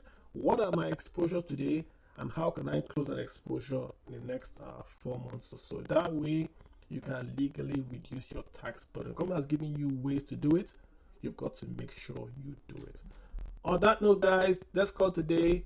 Hopefully, we'll be here next week again where we'll talk about a new topic along the lines of money, of course, the economy and finance. Don't forget to get my books on Amazon. Let's talk about your money, where we'll talk about basic finance stuff all the way to crypto, to budgeting, to real estate, to investing. Get the book. It will really educate you and lift you. Give it as a gift.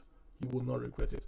All right, guys, thank you so much. It's going to be a great Monday. Let's go out and make our money this Monday and this all week. And I'll see you guys back here, same time, Sunday, 7 p.m. West African time. Thank you so much, guys, and bye. Thank you. Did you know using your browser in incognito mode doesn't actually protect your privacy? Take back your privacy with IPVanish VPN. Just one tap and all your data, passwords, communications, browsing history, and more will be instantly protected. IPVanish makes you virtually invisible online. Use IPVanish on all your devices, anytime you go online at home and especially on public Wi-Fi. Get IPVanish now for 70% off a yearly plan with this exclusive offer at ipvanish.com/audio.